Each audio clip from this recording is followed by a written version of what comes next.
Oh yeah, and we back. We back so fast. I forgot even to put my new nice true crime thumbnail up. But anyway, y'all know what time it is. It's time for that crime, y'all.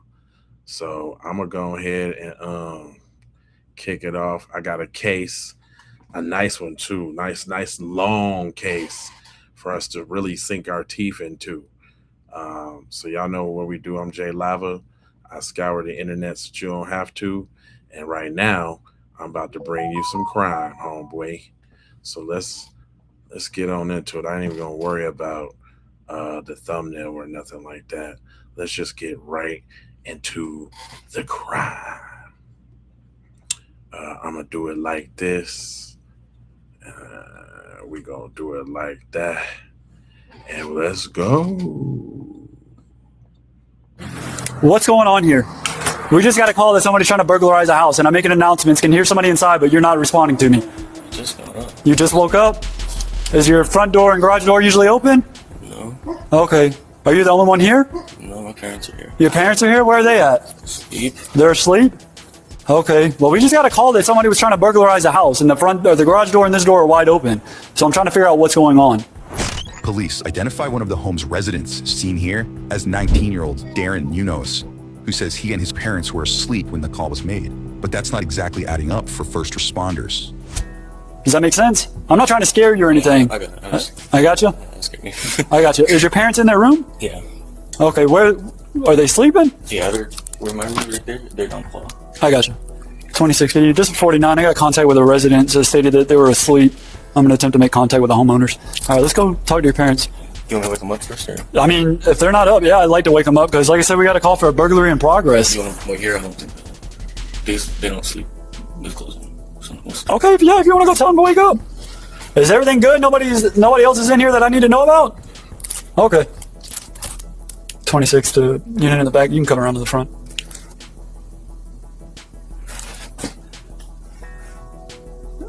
"26 other units. If you're responding code, you can go ahead and go back 10-8. Everything appears 10-4 here at the moment.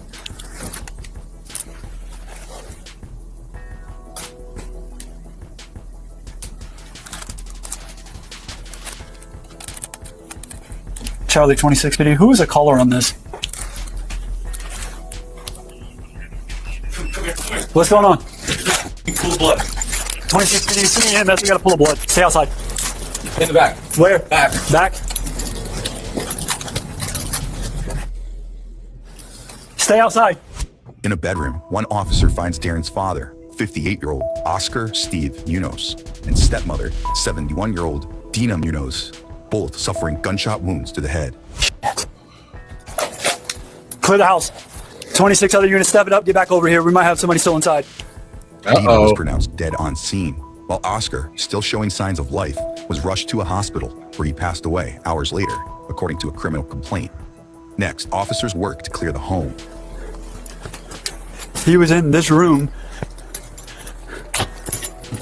I can't tell if they're shot or what's going on with their head. Go. Hey. Clear. I'm not seeing 4th century.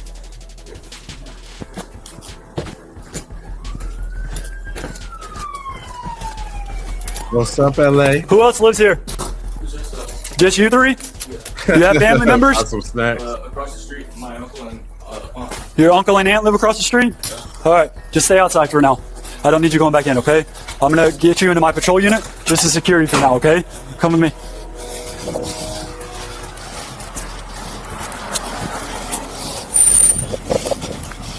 Stop right there, stop right there. Come on. No, inside, in the bedroom. Go inside to the right. We cleared, we didn't find anything yet. All right, just have a seat, man. We'll figure out what's going on, okay? Charlie 2650, just for 49. We have one male detained at this time, just for 49. He stated he was asleep during all of this. Darren is secured in a patrol car with blood on his hands before he's sent to the police station to speak with detectives. Meanwhile, investigators continue assessing the scene. Hey. So he when I first got here, garage door wide open, side door wide open, started making announcements.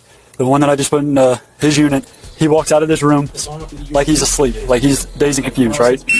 He comes and talks to me and says, everything appears fine. My parents are sleeping. I was sleeping. I was like, well, it's kind of weird that the door's open. Yeah, tell him to come to the front door. I was like, hey, can we... Did we clear this room? Yeah, I cleared everything. We did it. I'm not seeing anybody behind. He says he lives here with his parents. Nobody else lives here. His family does live across the street. His uncle or something lives across the street.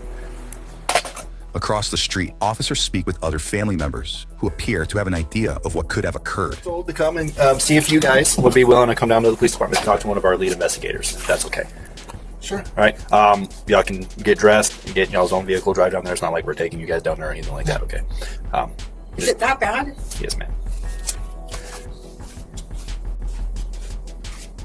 Somebody was shot. My brother was shot running. Darren shot my brother, didn't he? We don't know that. We don't know that. She know. But my brother's in the hospital because he has a gunshot wound. Yes, ma'am.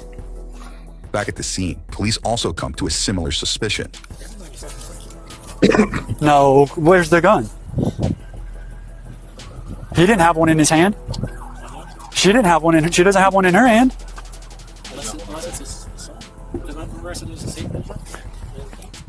At the police station, detectives arrive to speak with the suspect. Hi, Ken. Do you mind switching your seats real quick? Are you doing okay? Yeah? Yeah, I'm an investigator, and what we're trying to do is trying to figure out what's going on and what's happening, okay? And unfortunately, you're the only one that we can get information from right now. Would that be okay? Where's my dad? He's at the hospital right now. I don't know that yet, okay? Next, Darren has read his Miranda rights and agrees to speak with detectives before further questioning. What did you guys do yesterday? They were home. They were out of town. You have a pretty decent relationship with your parents? Yeah? And the stepmom, you get along with her pretty good? Okay. So whenever they got home, did they have a good trip, or how was everything? Yeah, it was better than the first day, so I talked to the guys and stuff. Okay. And yeah. I came home, got food, and that was good. I was in my room at 8 and went to sleep. So as you went to bed, do you usually fall asleep, or do you do some gaming, or what do you do? Do you stay up, or? I'll sit on my phone until I fall asleep. What happens after that? I wake up and I go out, see the officer in the garage. What wakes you up? And yelling in the garage. You didn't hear anything before that? No. No? At all? No? What did the officer tell you? He asked if there was anyone else in the home. Like, we got a call for a burglary and asked to go see my parents. Do you remember calling 911? No? You didn't call 911? No. Nobody called 911? I didn't. From your help? I don't know. I think. No. Darren says he heard nothing and denies calling 911.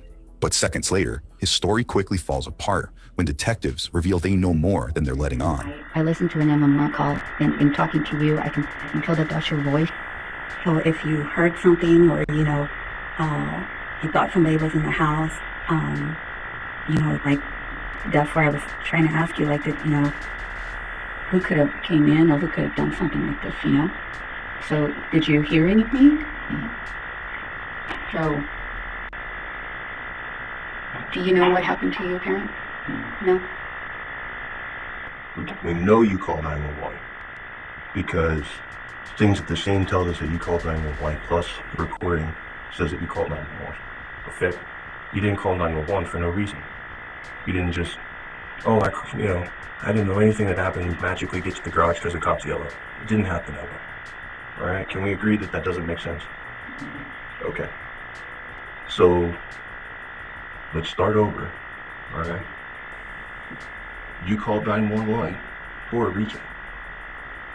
What was the reason? And just straight up, man. I thought there was somebody. You thought there was somebody in that. Well, then I went up to my door and through the building. What made you think that there was somebody in the house? I heard the back door open, but not the back door, garage door open, but then I went out there with So the alarm went off for a door being open. Yeah. Which door? Because it'll say like garage door. Garage door. Okay. And when you checked it, it was not open? I just opened my door right after, and there wasn't anything. And they didn't wake anybody else up. And He's a then, is that when stone you cold called, killer. or was it after? It was right when I heard it. Right when you heard it? Yeah. And that's when I looked my door. And then it was and the door was cold. Did you get up to see first before you called, or after? I stayed in my room cold. You stayed in your room? Okay. And then you went and checked. And the door was closed. Yeah. Okay. So, but you said you heard somebody inside the house. The door, yeah, that's not. So you heard the door. So now, and so it was quiet inside the house? Yeah. Okay.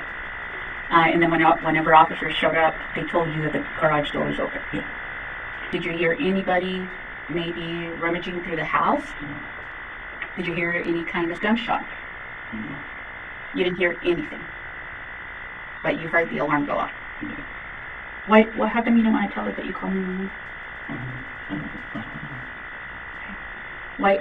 So it doesn't. Why? I guess I'll just be blunt. Why would you lie to us about something like that? Something simple like that. What's up, CC? Your stepmom is deceased, okay, and your dad is in Lubbock. We don't know the outcome yet, or whether he's going to make it or not. Okay, so this is a big deal. Okay, this is a big investigation, and if you have anything you want to say, we're going to give you that opportunity. Okay.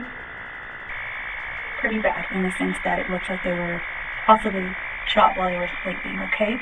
So, who hates or would want to see Dina and Roberto Faustine, right? Who would want to see them dead? Who would break in the middle of the night? Hey, what up?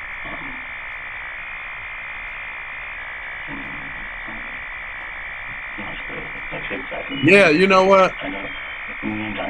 That is certainly making me sick. Like, they got the worst audio ever. Not sure why she married him. And plus, you can't even hear his little ass. Let me see if we can get past that shit. And find an alarming clip. Make it or Roberto.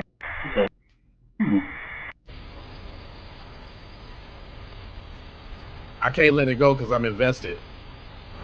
Around 5 p.m., the evening before the shooting, investigators said Darren was caught on the home surveillance camera, hiding what appeared to be a firearm in his waistband before entering the family home. Damn.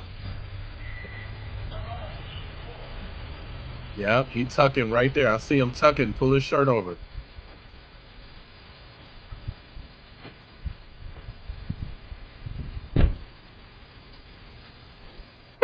Next, officials take photos and collect DNA samples from the suspect. There you go. Take that one and swab the left side of your cheek. Go ahead and take your shirt off for me.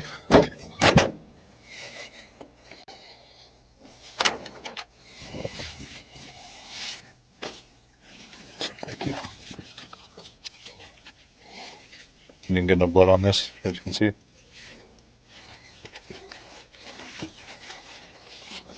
Now changed into some fresh clothes and given some time to think, Darren takes a different approach. What did you need, Dad? Chris. What did you need? Hold on. A what? Hold on. Okay. So,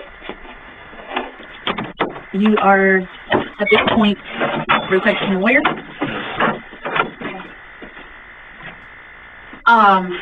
You have every right. You have a right to an attorney. Okay. Well, stop talking to him. So, what's going to happen is you're going to remain here. Okay. The 19-year-old requests a lawyer and ends the interview, but he doesn't exactly stay silent as his biological mother arrives to sit with him. Uh-oh.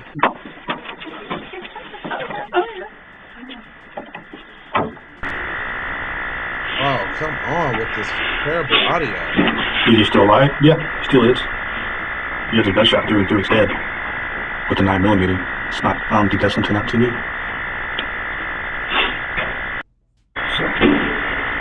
Okay.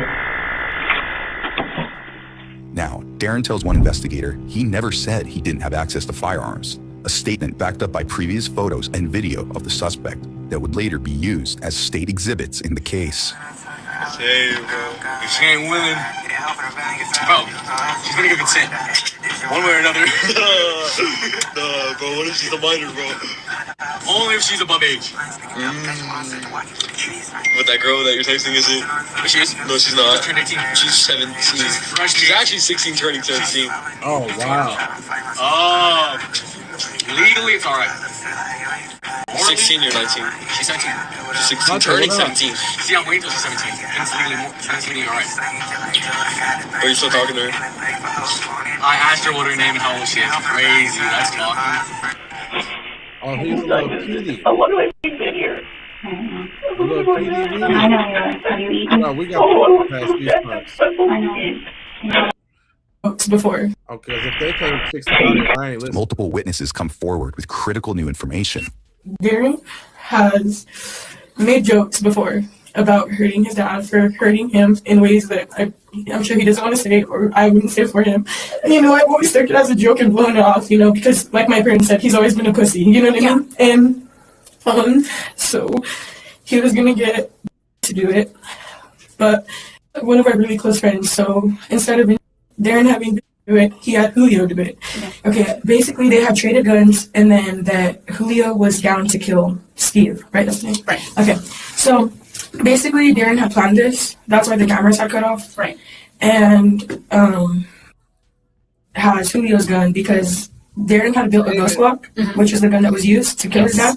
And Julio had took his ghost lock, traded it with, and went to go do it. But I know that Darren was going to get money from his dad dying because he owns all the hall subs and then he owns a couple of buildings, And Tire tree. Go. They need to fire whoever at this damn police station, because their audio system sucks. And this one is parents killed in New Mexico. Teenagers facing first-degree murder charges after allegedly hiring a friend to kill his father. How? In two bombshell statements, witnesses say Darren allegedly hired his friend to kill his parents in exchange for a portion of his inheritance. Just 1 hour passes before police track down the second suspect, identified as 18-year-old Julio Zamora, who police said was spotted in the passenger seat of a vehicle leaving his home. Skis, what do these go to? Your car? My truck, my house. I hope they're not Just scoot away from the car. Question There you go. that same spot. Spread your legs. Dang, are you balling? You got two phones? God. Well, that one has no service, and that one has service. I use that one. Oh, okay. And shit like that. I sure hope they ain't finna go to the same place to question this guy. You're just being detained right now. That's what for, sir? You can ask him. It's my supervisor. We're investigating a crime that happened this morning. Your name's come up on the Just to the 81 or? Yeah. Vargas, hey, go and detain him. Take him to the 81. All right. I'll go to go and put you on, get you back when we get. Man, I hope they got a better audio. Yeah, there's a gun in here, bro. Real gun? Yeah. You want to get paper? Yeah. All right, man. I'm doing stuff out of the car for me. Police find a black and gold 9mm ghost gun in the car's glove compartment, according to a criminal complaint. A firearm that looks eerily similar to the one held by Darren in a previous video. Uh-oh. Moments later, Julio is brought in for questioning. Was Julio? Yes, sir. What's your last name, man? Thank God. Can you spell your first name for me? Julio. A lot of people spell it with an H, but it's actually not with a J. Okay. Your last name was what again? Zamora. Z-A-M-O-R-A. And you're 18 years old, right? Yes, sir. Julio has read his Miranda rights and also agrees to speak with detectives before further questioning. That's Julio, do you have any idea why you're here? Not necessarily. Just before they took me in, they said I was a suspect of a crime. Okay. That's all they told me, and they didn't tell me much more. And I don't know what crime they're talking about. Yeah. They just told me a suspect of a crime. That's all they told me. So, do you know Darren? Darren, yeah, he's one of my homies. One of your homies. How long have you known Darren? I knew him for about a year. All right. So, you said you last saw him on Saturday. When you talked to him last, did I ask you that already? Yesterday, I think. You didn't know about what time? Last time I sent him a message when I was with this one girl about 1 o'clock. What girl? Someone I'm talking to. Oh, you got hoes. No, I don't got hoes. I wish I had hoes. I'm playing. All right. So look, I know you just lied to me. All right. So what I want. It was around like 1 to 3, somewhere around That's there. cool. I just know that a lot of what you just said wasn't entirely the truth. and tell us the truth about when you saw Darren last, when you talked to him last, and the nature of your guys' friendship, okay? I'm not going to bullshit you. All right, please don't bullshit me, okay? Right. So, what's going on? So last time I seen him was actually Sunday, which yesterday. Okay. Yesterday when he got off work. What time was that? Around 3:30, 3:40, 4 o'clock, around there. Okay. Somewhere around there, I'm not good with time. And after that, we picked up one of my other homies. We're all together, and then we went to one of my other homies' crib, another crib. Went to his crib, me and Noah kind of got into an argument and it's like that over something stupid, but we talked it out, we worked it out, it's like that. It's like that. Last time I seen him was after he dropped me off, which was around 5. Well, actually around 5:36. Mm-hmm. He dropped me off around that time. After he dropped me off, I was chilling at my crib, and then after that, I was chilling with the girl. After you chilled with this girl, what did you do? Nothing really, just mainly with my brother at the house. So, at 1 o'clock, chilling with the girl, what time did she leave? She left around like 1:30. I dropped her off. Mm-hmm. You dropped her off? Yes, sir. Where did you drop her off at? At her house. And then after you dropped her off, what did you do? I went back to my house. And then you stayed there for the rest of the night? Yes, sir. And I took off around around 5 o'clock in the morning to go get my dad some donuts and milk and me a bag of chips and a drink. And where'd you get donuts and milk from? All sorts. On Mabry and Sycamore. And that was at 5? Around 5:14, 5, somewhere around there. Okay. And that's the truth? Or are you still leaving some stuff out? Yes, because I asked you that before, and I still think you're leaving some stuff out. No, sir. About a week and a half ago, did you buy ammunition from Burns? Oh, yes, sir. Yes, ma'am, I did. On the outside. That's okay.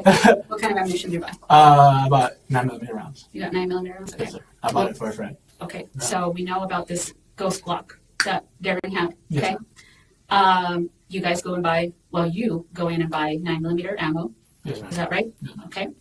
They wanted 9mm rounds for your gun. So Who did?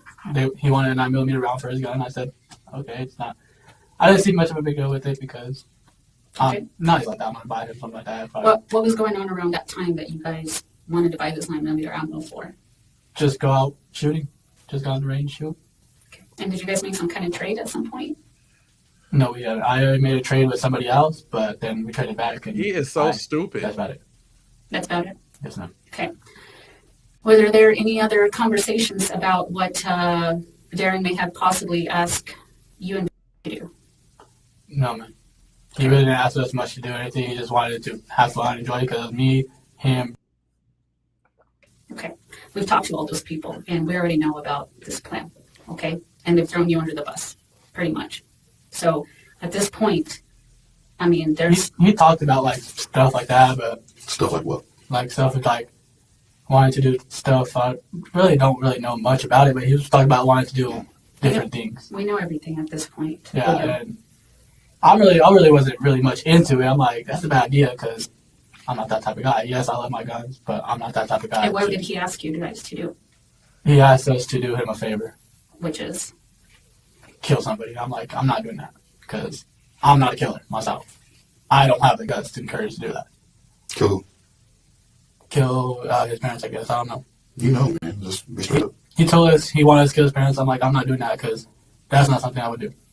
How long ago did he come up with this? He came up with it about 2 months ago. Okay. How much did he offer you to kill his parents?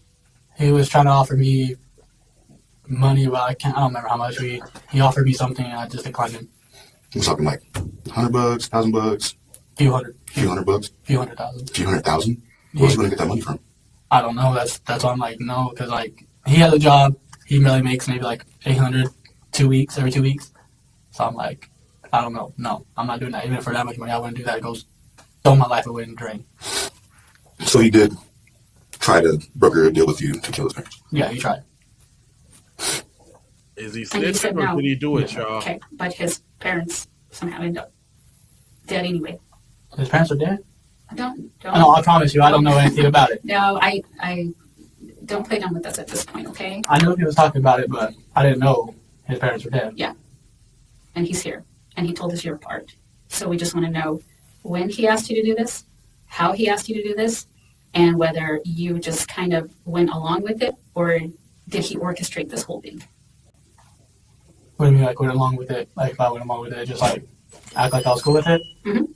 I mean, I really didn't say much about it. I mean, it's his idea, and it's not my idea. It was his choice. I didn't do anything really much about it. I just kind of blew it off. How did he say it should happen? He tried to say like how it should happen is we break it. Well, one of us break in and all this stuff, and just do it, and then try to rob stuff and everything like that, and make it look like a whole big accident, coincidental. Like try to say, oh, go in there, rob stuff, go in there, shoot them, go, and then come in my room, make it look like you did this, and then just take off. We have Darren's phone, and we've been in his phone, Snapchat, data messages, Instagram. So we're just trying to get you to be honest for your own sake at this point, man, because we have it all. According to a criminal complaint, suspicious messages were found on Darren's phone, including an alleged conversation between him and Julio concerning the victim's whereabouts on the night before the shooting. I sent them a message of a goofy picture of me last night around 3 o'clock. Mm-hmm.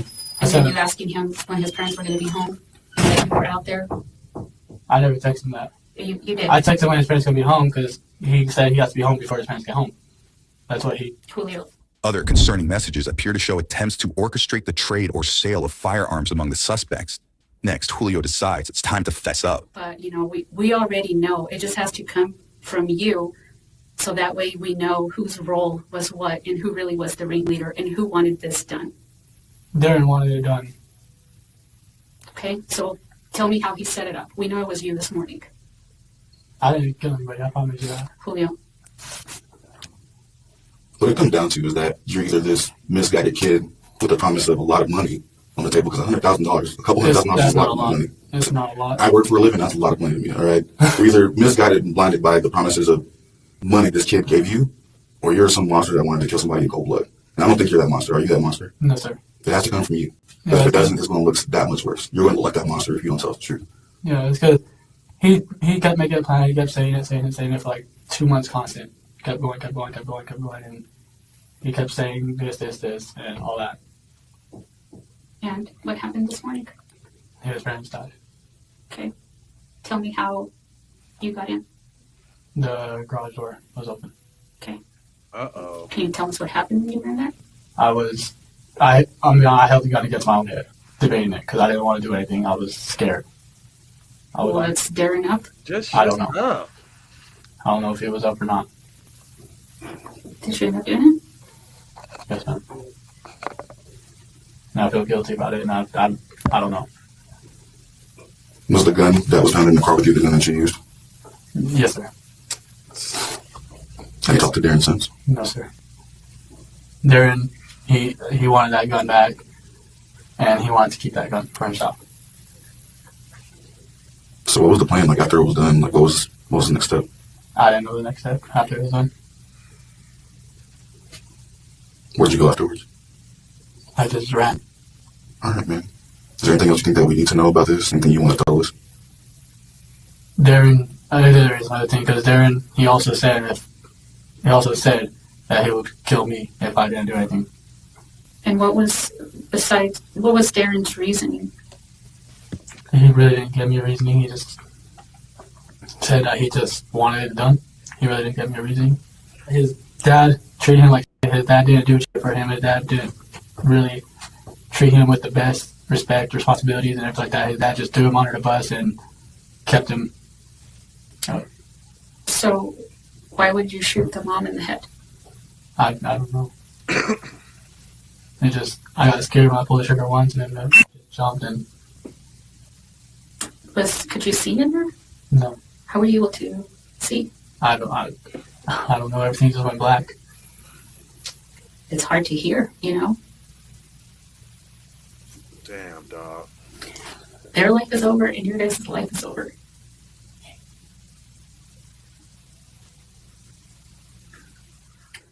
Next, Julio learns his fate. Julio, go and have a seat over there for me. Hey, you are going to be going to jail tonight, okay? You know what the charges are? Okay, you're going to be charged with murder in the first degree, and so 2 counts of murder in the first degree, okay, and conspiracy to commit murder. Okay? So go ahead and stand up, put your hands behind your back for this officer. Both teams were charged with 2 counts of first-degree murder and conspiracy to commit murder. Darren is facing an additional charge of criminal solicitation. At last check, Julio and Darren each pleaded not guilty to their charges and are expected to face trial next year. Too late for that. Y'all done already sealed your fates, little dummies. God. All right, so we just gonna jump right into the next one. Sister realizes her brother just killed her mom. Down, and the guy over the top of her is doing this. Okay. Grab her feet, just rub her side. Okay. Her head was bouncing off the step, the screen door was smacking her in the head. Okay. This witness has just watched 75-year-old Barbara Mortimer endure a relentless, brutal stabbing. I'm not sure if anybody talked to you yet, but who did this? Okay, and what's his name? Okay. What happened? He just went crazy, grabbed a knife and started stabbing us. Okay. But for those closest to Barbara, the attack wasn't the beginning of the nightmare. It was the moment everything they feared became reality. Barbara is dead. You guys can go. 911, what's the address of your emergency? Yes, ma'am. I live at 3365 Palm Hill Lane, and my neighbor's down the street. It looks like a man was stabbing a lady and just dragged her body back inside her house. Did you see him? Yes, I saw him. I saw him leaning over her on the porch. It looked like he was stabbing her. He walked back inside. She laid there, and then he just came back outside and dragged her body inside. On the afternoon of August 9th, 2024, a 911 call brings Greene Township Police to a home in Hamilton County, Ohio. Yeah, 3365 Palm Hill Lane. I just called it in. It looked like somebody got stabbed down the street. The guy who gets stabbed is leaving in a Honda. It's gray in color. It looked like there's somebody outside the house who got stabbed. You know which way they took that? Which direction they took off? Is it outboard like Basswood? It looked like they went left on Basswood. The attacker may have vanished from sight, but what he left behind is impossible to ignore. And as the first deputy responds to the scene, he is getting closer to a reality far more horrifying than the 911 caller has described. Is your wife here too? Was she attacked? The victims are 75-year-old Thomas and Barbara Mortimer, a retired couple who should be enjoying the quiet chapter of life. Instead, the deputies witness Thomas fighting to stay alive on the front porch, but it's the trail of blood leading back into the house that instantly tells them this isn't where the attack began. Barbara is still inside. Is she stabbed? Run for 2 victims, start into the squad, please. You're stabbed in the side? Where's your wife stabbed at? Okay, I'm gonna go check on her. Female victim here inside the house as well. 82's on the way. Second victim, elderly female. Barbara is found with catastrophic stab wounds and severe injuries to her head and neck. The brutality of the attack is immediately apparent. But for the deputies, saving Thomas is the only priority right now. With blood soaking through everything they have, an officer rushes to a neighbor's house, pleading for towels to help stem the bleeding until paramedics arrive. Fixer. Okay, that's clear. Kenneth Mortimer. Do we know what he is operating? That is the third victim, sir? Second victim, elderly female. Okay, so still 2 victims. That's clear. I'll let the medics know that there's another medic breather. Now, okay, non-breather. We got 2 victims. Copy that. Is there anything else I can grab?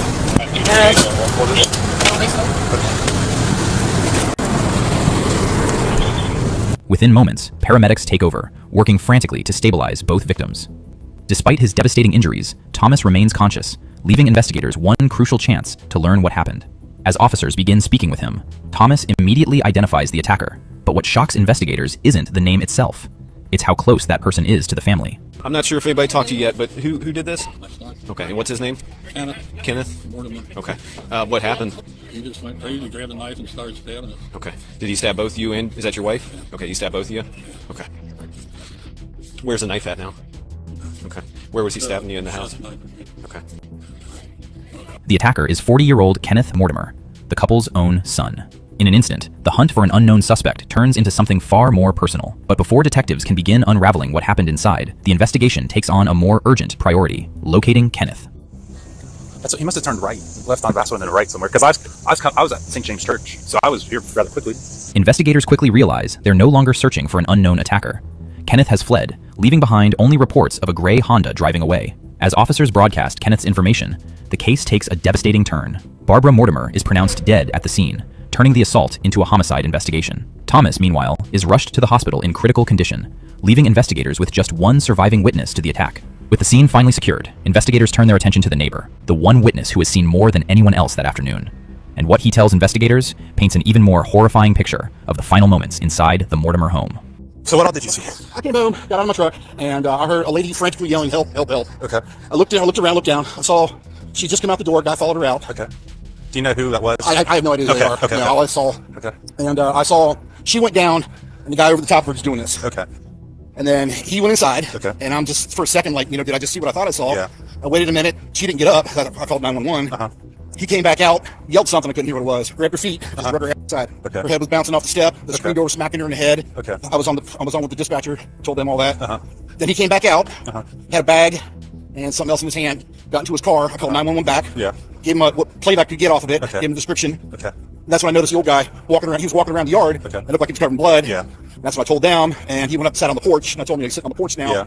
Then I wasn't sure if it was him that got stabbed. And he went out the back door, or I assume it was two. I can't say. Okay. As investigators continue canvassing the neighborhood, another witness begins filling in the gaps. And what they describe paints a far more unsettling picture of the man at the center of the case. What's your name, ma'am? Claire Tenenfield. Do you live here alone? My husband went to sleep. No, I don't. But you were here alone when this happened? Yeah, I was in the room over here with my computer and I could look out the door. Did you hear anything or see Tom anything? came out and he did blood all over him. Did he say anything or did you hear him say anything? I think he said something stabbed him. Ken is his son's name. He's got a mental problem, but he's in his 40s. Okay. Did you see Ken here at the house today? I think I saw him run around and go up to the garage area, but I didn't see him. It's Barbara, I think? Yeah. Barbara? No, next door. I'm not sure. I'm not totally sure. The interview ends with a heartbreaking reminder that the full extent of the tragedy hasn't reached everyone yet. Although her account doesn't explain the attack, it suggests Kenneth is no mystery to those around him. As more neighbors, bystanders, and the media gather outside the Mortimer home, investigators realize speculation about what happened is already beginning to spread. I don't have very much information. I just got here, so I'm just relaying what I'm told at this point. I honestly, to be honest with you, I got caught up here. I don't have much information at all. So In the aftermath, investigators are faced with another difficult responsibility: informing Thomas and Barbara's loved ones. Their daughter and son-in-law soon arrive at the scene, unaware of the tragedy that has unfolded. But as they speak with investigators, the devastating reality begins to sink in, and the next few moments will become the most heartbreaking part of the entire investigation. You want to head down to UC? So we know that Tom is out there. We know that he was stabbed. We have kind of an idea of who did. We're concerned about Barb. She's not answering her phone. This is not normal. If you guys, yeah. Based on what I'm seeing here, I have an idea. The lay-in. Barb is dead. She passed away.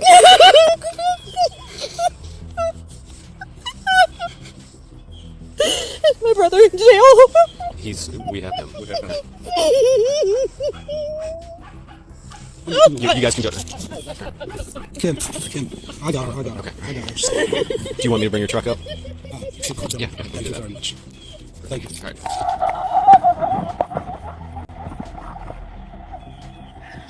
All right. Right now.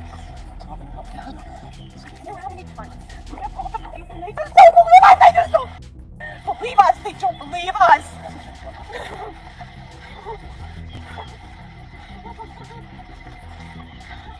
Please listen. When people tell you that they are in danger, do not.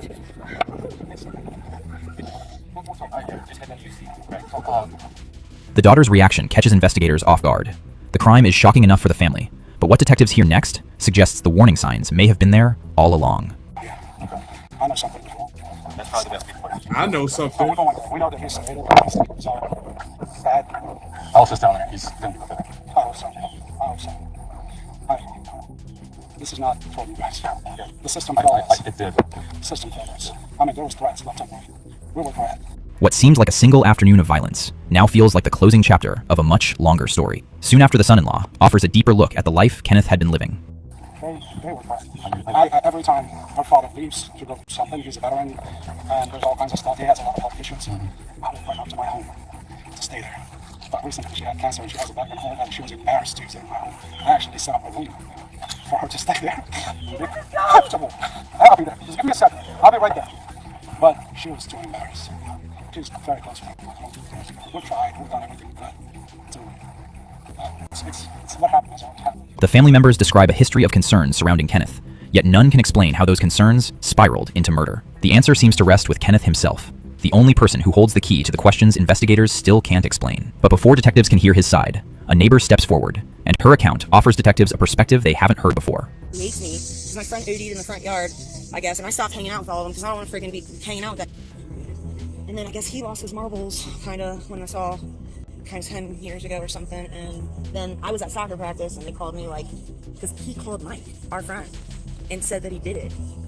And then I guess, like, called him, like, 4 times. Okay. And he has all the things, and I was about to just, So, does he have any friends? Like, did he isolate himself from everybody? Like, his parents isolated him. Like, after Andy passed away, I tried to take him, like, the, thing for his layout and stuff, and his mom and his dad wouldn't let me see him. Like, they, like, were like, he's not allowed to be around anyone anymore. Instead of answering questions, the the neighbor introduces an entirely new one.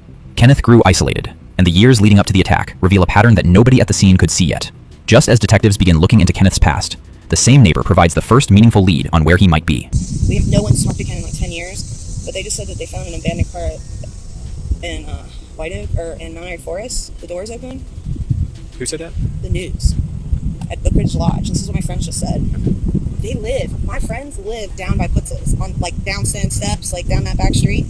If he's going anywhere, it's to one of those houses. Realizing that this might be their only chance to find Kenneth, the officers waste no time and rush to search the Putzo area. And soon, they discover what appears to be an abandoned gray Honda parked just down the back street, the very car they have been looking for. But this isn't enough for the officer to work with.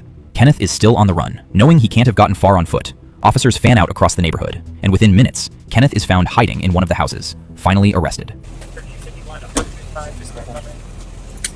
Kenneth, I'm going to slide these up real quick. I'm going to put the new ones on you, okay? If you faggot drive me down to that hospital, never happened. Who are those two faggot? Because they're faggot, because I got injected. Not very nice. Well, I have never had that experience in Bago. You probably never heard of it. I don't know. You probably haven't. I just hope you never have the experience in Bago. All right, Kenneth, we're going to step over to my car. You don't have anything else on you, correct? We got your wallet. Do you have any other property? Stay right here for me. Stay right here. I got your wallet. Where's your cell phone at, bud?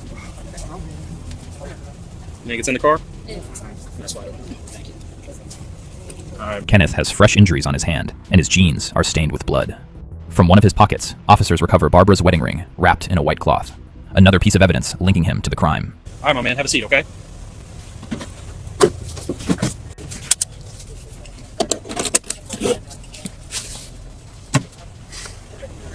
But even with that, officers need his confession, and an answer to the most important question. What drove Kenneth to turn on his own parents? To get the truth out of him, Kenneth is brought to the station for questioning. Are either of you guys 2'6"? I am available. Okay. Just in case we start getting runs. Can I just ask you nicely to take these handcuffs off and give me the keys to one of your cruisers? Please? I'll ring my cruiser bar. I don't see... What's so slow? So this is a detective from Green Township? So you have a detective. Like I was on your Facebook page, it looks like there's like no murders in Green Township. I mean, it looks like that might have changed. I don't know. I mean, I don't know what else to say besides telling CPD exactly what happened and told me my reason why. She came downstairs in the middle of the night when I was listening to Rihanna all night. And everybody said you have to listen to Rihanna. In 2010, you have to watch the video, and I didn't do it. I also had to avoid Poker Face, the video for Poker Face, when I started watching the video a month or two ago. The University of Cincinnati Hospital, because you're being gay. Being gay. They told me they were going to make me take a shot of Invega every month for the rest of my life. And then I went to they drove me from the hospital to a Summit Behavioral Health Center, and the judge and the red-haired girl were laughing during my hearing time. At this point, detectives are struggling to keep Kenneth focused on a single subject.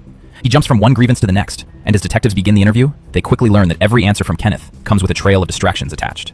You're still living on Palm Hill? I guess so. That's what you call home? Yeah. It's a good phone number for you, Ken. 513. Why are you asking me what my phone number is? Well, because I need it for this paperwork. I'm going to ask some other questions that I don't mean to be offensive, but we just have to ask them for our records, okay? So, did you finish high school? Did you graduate? Yeah. Did you go to college? Earlier a couple months. What's Okay, up so you with didn't these graduate from police college. stations with this Yeah, that's right. audio? For now, detectives avoid the murder entirely and focus on Kenneth's life, trying to ease him into the conversation. So, how long have you been living with mom and dad?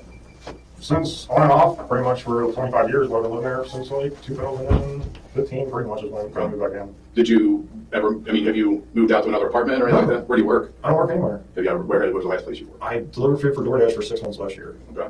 And that was your only source of income? Yeah. How are you, paying the bills now, or? I don't have any bills. They just buy my food and just my food and my gas and stuff. Okay, so mom and dad support you? Yeah. Financially with, how do you pay for your car? Why are you asking me this? Well, I don't know you, Ken, so I'm just trying to get to know you a little. I don't care. No. Don't try to get to, let's skip that part. Okay. Just don't try to get to know me. Well, what do you want to talk about? The conversation has drifted far from the murder, and strangely, that's when Kenneth becomes most defensive.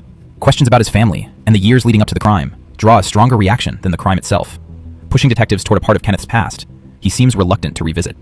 What else do you want to talk about? Well, obviously you had a rough day, and I'm trying to get to understand why you had such a rough day. I don't care. I spent 5 months in a psychiatric hospital in Michigan in 2022. Okay. So I don't care about anything. Okay. What were you in there for? That why? Just because you don't care? Because the judge didn't like me, and he found me incompetent to stand trial. He just didn't like me. So you had been arrested in Michigan? Yeah. What were you arrested for? I pulled up to some lady and hit a little dent in her car and told her to my goddamn. And she said, "Lick my mother." Drove off. Dad, you spent 5 months in like psychiatric services. I spent 7 months in jail and 5 months in a hospital. So 12 months in Michigan. Yeah. And when you came back to Ohio in 2022. Then in 2022, yeah. Okay, and you moved in immediately with mom and dad. Yeah. Okay. So since 2022, how have you been getting along with mom and dad? I don't see why it matters. I don't know why you're saying that. Well, like I said, I'm trying to understand the situation. I want to. You don't need to understand the situation. Everything happened. I don't want to talk about it. I don't know why you want to know why. Well, I want to know what happened today. Is where we're going. I told him to shut up. I told him just to shut up. They're just blabbering about something on the credit card statement. Kenneth speaks openly about his psychiatric treatment and the assault charges he faced years earlier. Jail doesn't seem to bother him, but as they shift the conversation and Kenneth begins describing what happened inside the Mortimer home, one thing becomes impossible to ignore. Not once does Kenneth show any remorse. Where was Dad when that happened? He was sitting on the couch. So your dad was on the couch when that happened? Yeah. And then what about mom? What was mom doing when that happened? When I stayed with him, she stood up and she went, ah. I guess I just stayed up here. I don't really remember. She just started going outside and I just started staying more stuff like that. Just kept on sitting there. So your dad stayed on the couch and your mom tried to go outside, or did you get outside? She got outside and my dad just stayed sitting on the couch. Okay. And where'd your mom go when she got outside? She just didn't make it down the steps. She was just on the front porch.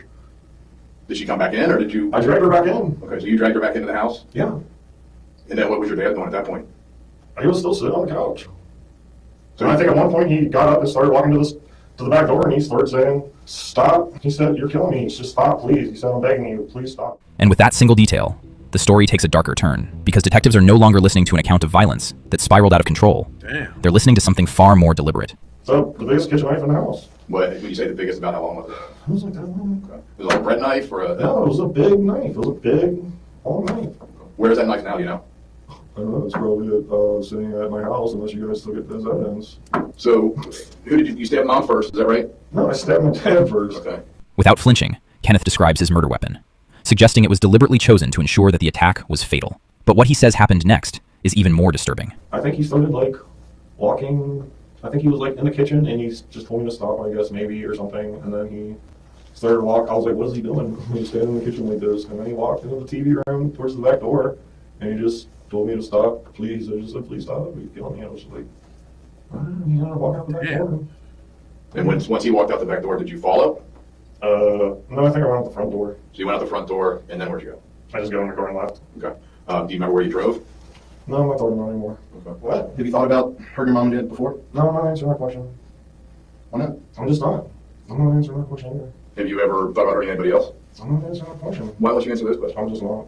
You got a reason. No, there's not a reason. Are they nagging you to get a job or to do No, they don't nag me to get a job. I was applying to get Social Security benefits. Again, Kenneth seems more willing to talk about the attack than about what led up to it. I cut up the shower curtain because the sound of the shower was stressing me out, so I cut a piece off, and then I had to use a towel to put outside the bathtub because water was leaking down, and she found a towel with a pretty soaked heavy towel, and she got upset. Okay. When did you cut the shower curtain? Was it today? Was it yesterday? A few weeks ago. I've been putting the towel down to stop the water from getting on the floor outside the bathtub. And then she's been kind of on you about that for the last couple of weeks? No, she just found out today that that's what I was doing, and she just got upset and was furious, and she went out to, I guess, bought a shower curtain at Target or Walmart or something. How long was she kind of griping at you and yelling at you today about it? I don't know, probably half an hour. And after half an hour of that, you got pretty mad? I don't remember. I just left. When did you leave? I don't remember. I just left a couple times today, and I went out and I bought a couple beers, and I went to the park, and I went to Mount Airy Forest and drove around, and then I drove back to the house. The details sound painfully ordinary to explain the violence that followed.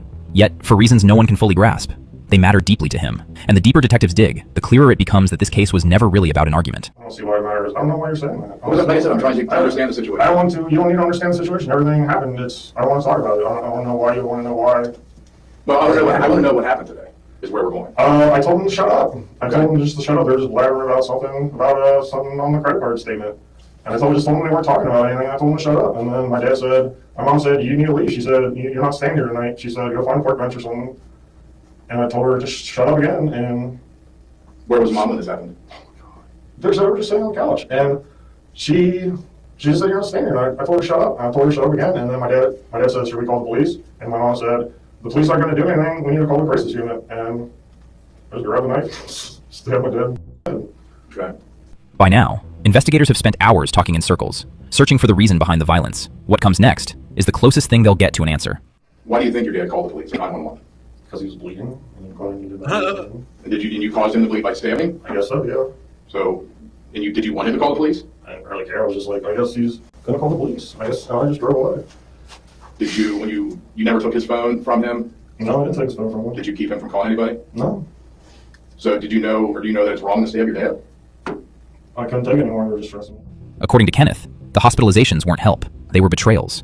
And even that day, Barbara kept urging Kenneth to return to the hospital, a confrontation that would ultimately escalate into a deadly attack. I just told you I have spent too many times in a hospital, and that was it. I could not go back to the hospital that night. I had to drink vodka at all costs. And if that meant stabbing her to death, that's what happened.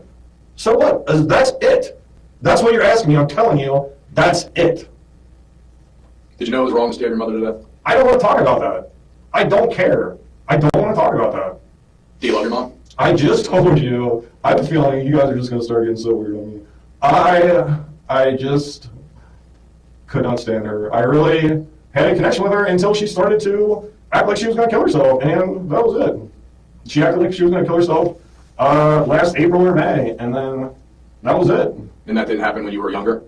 What, her acting like she was going to kill herself? Because your mom dealt with mental health issues while you were growing up? She was so crazy. I don't know what she was doing when I was growing up. I just remember that I had been hospitalized like 5 times, and that was it. That was the last straw. I was not going back to the hospital. And she told me that I could not stay there the night. She told me to go find a park bench, and that was it.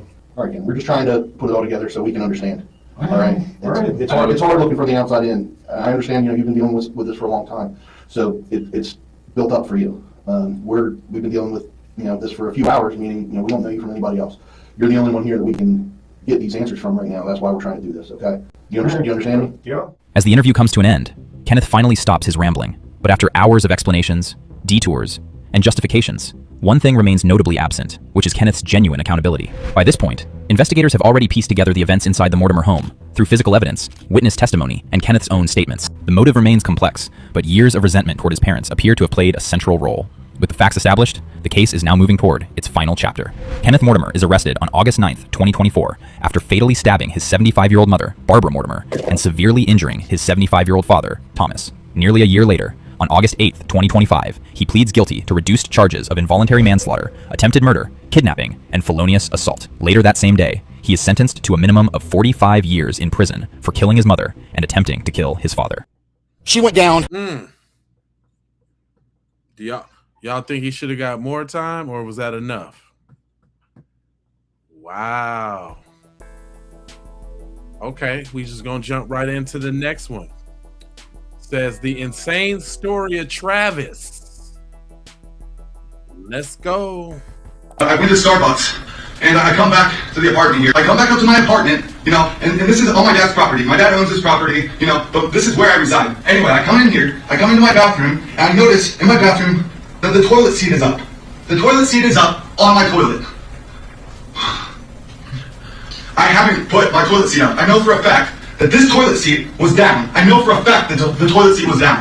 I never put my toilet seat up because I don't like it messing up my toilet. This is Travis Ranking. Travis Ranking was born in Morton, a small town located in central Illinois. His parents, Jeffrey and Judy, raised him and his 3 siblings in a middle-class home. Jeffrey had his own crane rental company, J&J Cranes. Travis was homeschooled until grade 9. He attended 1 semester at a local high school just to be pulled out to continue being homeschooled. Due to this, Travis was never very social outside of his family. After school, Travis started working for his dad's company and even rented the apartment above the business headquarters in Tremont. Tremont is a quite isolated area, so Travis didn't have any neighbors nearby. In 2014, when Travis was about 24 years old, he started hearing voices in his head.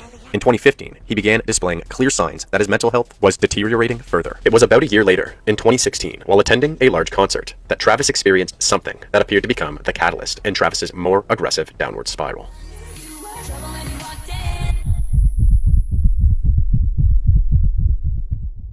Travis went to see Taylor Swift live at a concert. During her performance, Travis was convinced that he had seen Taylor make eye contact and mouth the word hello. From that point on, Travis was obsessed. He believed he and Taylor were now in an exclusive relationship, texting every day and even having small fights as most couples do, and so on. He even started to send Taylor letters. One of them read, "Taylor, I'm really confused right now. I don't know if it was you in the pictures on Instagram, or if it was someone who looks like you. Do you really have a twin sister? If you do, which one of you am I really in love with then? I want the Taylor that wrote those beautiful songs and sang to me at her concert. Maybe Taylor 1 wrote half, and Taylor 2 wrote the other half. Maybe I saw Taylor 1 in Morton and Taylor 2 in concert. Who is the girl in the music videos then?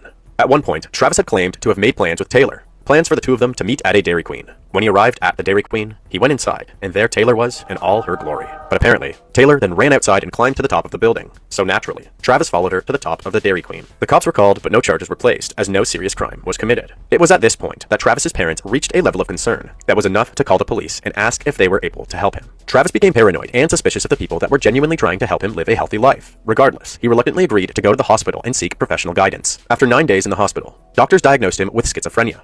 They gave him a handful of medication to prevent him from experiencing another episode. But of course, Travis wouldn't take this medication as he was prescribed. Statistics on men's mental health state that men in their mid-20s to mid-30s are the most likely demographic to develop schizophrenia. It is usually caused by a family history of the illness, or circumstantial factors like pregnancy or birth complications, or even by experimenting with mind-altering drugs during the teen years or early adulthood. Although we can't say with absolute certainty what led to Travis developing a form of advanced schizophrenia, there is still a likelihood that the isolation throughout his life with a lack of early treatment certainly amplified his symptoms. This is only the beginning of Travis's downward spiral. A couple of months later, Travis moved to Salida, Colorado. From August 2016 to March 2017, Travis worked in the crane industry thanks to a family friend who had helped set him up with the opportunity. While working, Travis would continually tell his coworkers about his longtime girlfriend, Taylor, aka Taylor Swift. He would ramble on constantly about all of their relationship endeavors, and he even purchased a ring that was worth about $14,000. However, instead of him being obsessed with Taylor Swift, Taylor was now obsessed with him. According to Travis, Taylor now was stalking him, as well as hacking into his Netflix, YouTube, and Facebook accounts in order to manipulate his personalized algorithms. What happened next is almost too bizarre to believe without hearing for yourself. 911 emergency.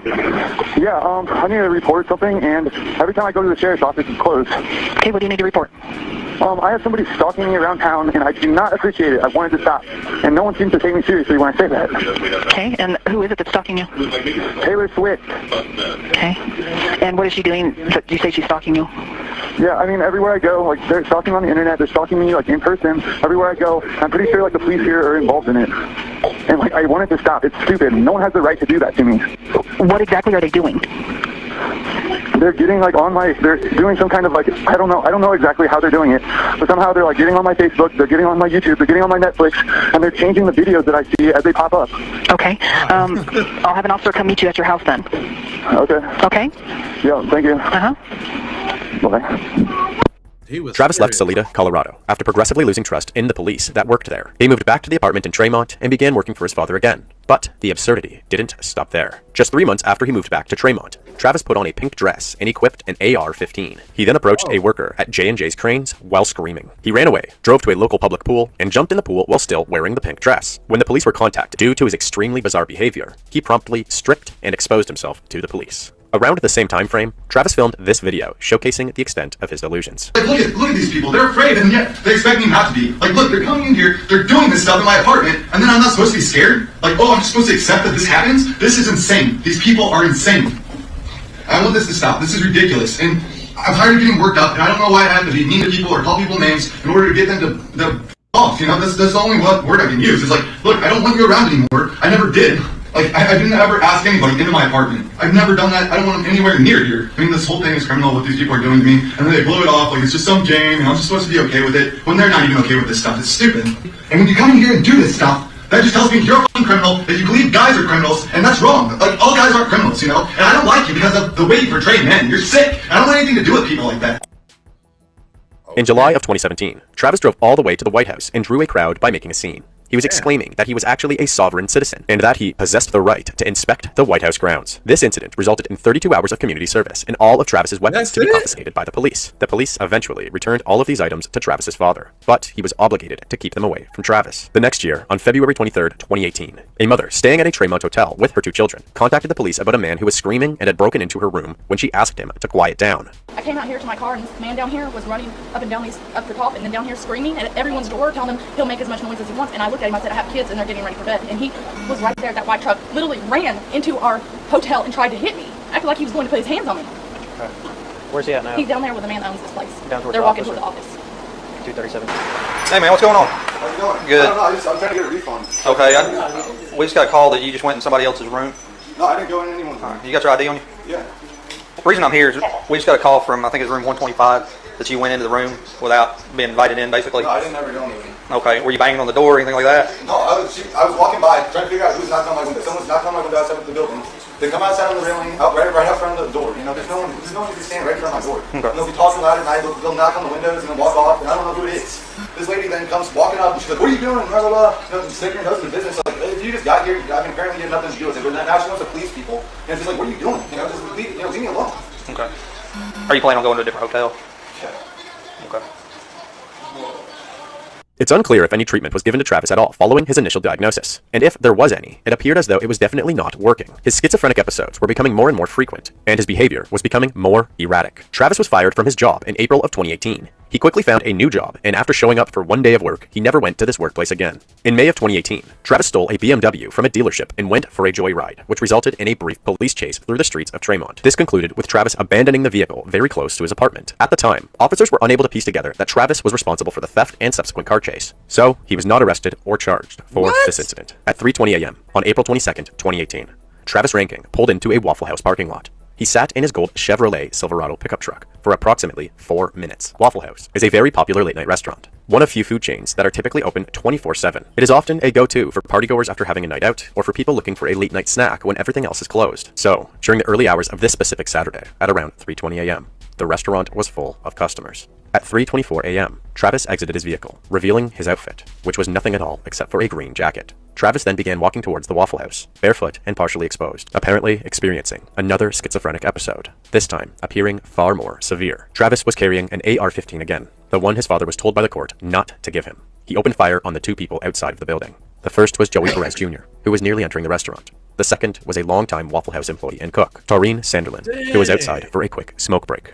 Both of these shootings were fatal. Travis then proceeded to unload into the restaurant through the glass windows. Some customers were able to flee into the bathroom, and in a panic to protect their own lives, they locked the doors behind them, mistakenly locking out any other customers who were also trying to escape. One woman pretended that she was deceased by falling between the chairs and the counter and keeping her eyes completely closed. Other customers hid behind a swinging back door, including James Shaw Jr. James knew that if Travis found them hiding in the back, they may too fall victim to his attack. While Travis was reloading, James seized the opportunity. He lunged at Travis and grabbed a hold of the weapon, which resulted in burns to his hands. The two then struggled for several moments before James ultimately forced it out of Travis's hands and threw it behind the counter. He proceeded to shove Travis out of the building. Travis then took off his jacket, left it on the sidewalk, and ran into the woods nearby. 4 people were killed in this shooting. Investigators were able to quickly link this attack to Travis, due to a plethora of surveillance footage as well as victim statements. A manhunt for Travis Ranking quickly began. An intense manhunt is underway for a gunman who opened fire early today at a Waffle House near Nashville, Tennessee. At least 4 people are dead. 2 others are critically wounded. The gunman was half naked and armed with a semi-automatic assault-style rifle. Travis managed to get back to his apartment, shower, change his clothes, and pack a getaway bag, which included a single handgun. Law enforcement immediately advised the local community that there was a dangerous criminal on the loose. They advised everybody to lock the doors and to stay inside while this manhunt was underway. Travis Ranking was quickly placed in the top 10 of the FBI's most wanted list, and investigators used every resource available to attempt to locate him within the days following the attack, including the assistance of the K-9 unit. After approximately 36 hours, a phone call was received by a potential witness. 911, what's the address of your emergency? There's a man that just walked through my job. Dark pants, dark shirt, wearing a backpack. From a distance, it looks like this guy. He's got mud all over him. He's a white male. Okay. Looks to be about maybe 5'10", 6 foot. He's wearing dark pants, a dark shirt, and a black backpack. About 4 months after the Waffle House attack, in August of 2018, Travis was evaluated by a team of professionals that found him to be unfit to stand trial. The case was then put on hold for months after the attack while Ranking was being treated for schizophrenia. A judge then later deemed him fit for trial. Travis was facing 16 charges: 4 counts of first-degree premeditated murder, 4 counts of attempted first-degree premeditated murder, 4 counts of unlawful employment of a firearm during the commission of a felony, and 4 counts of first-degree felony murder. Travis's trial began about 3.5 years later, in early 2022, and Travis Ranking pled not guilty to all of the counts due to reason of insanity. One of the most notable testimonies from this trial would be that of James Shaw Jr., the man who single-handedly stopped the attack and disarmed Travis.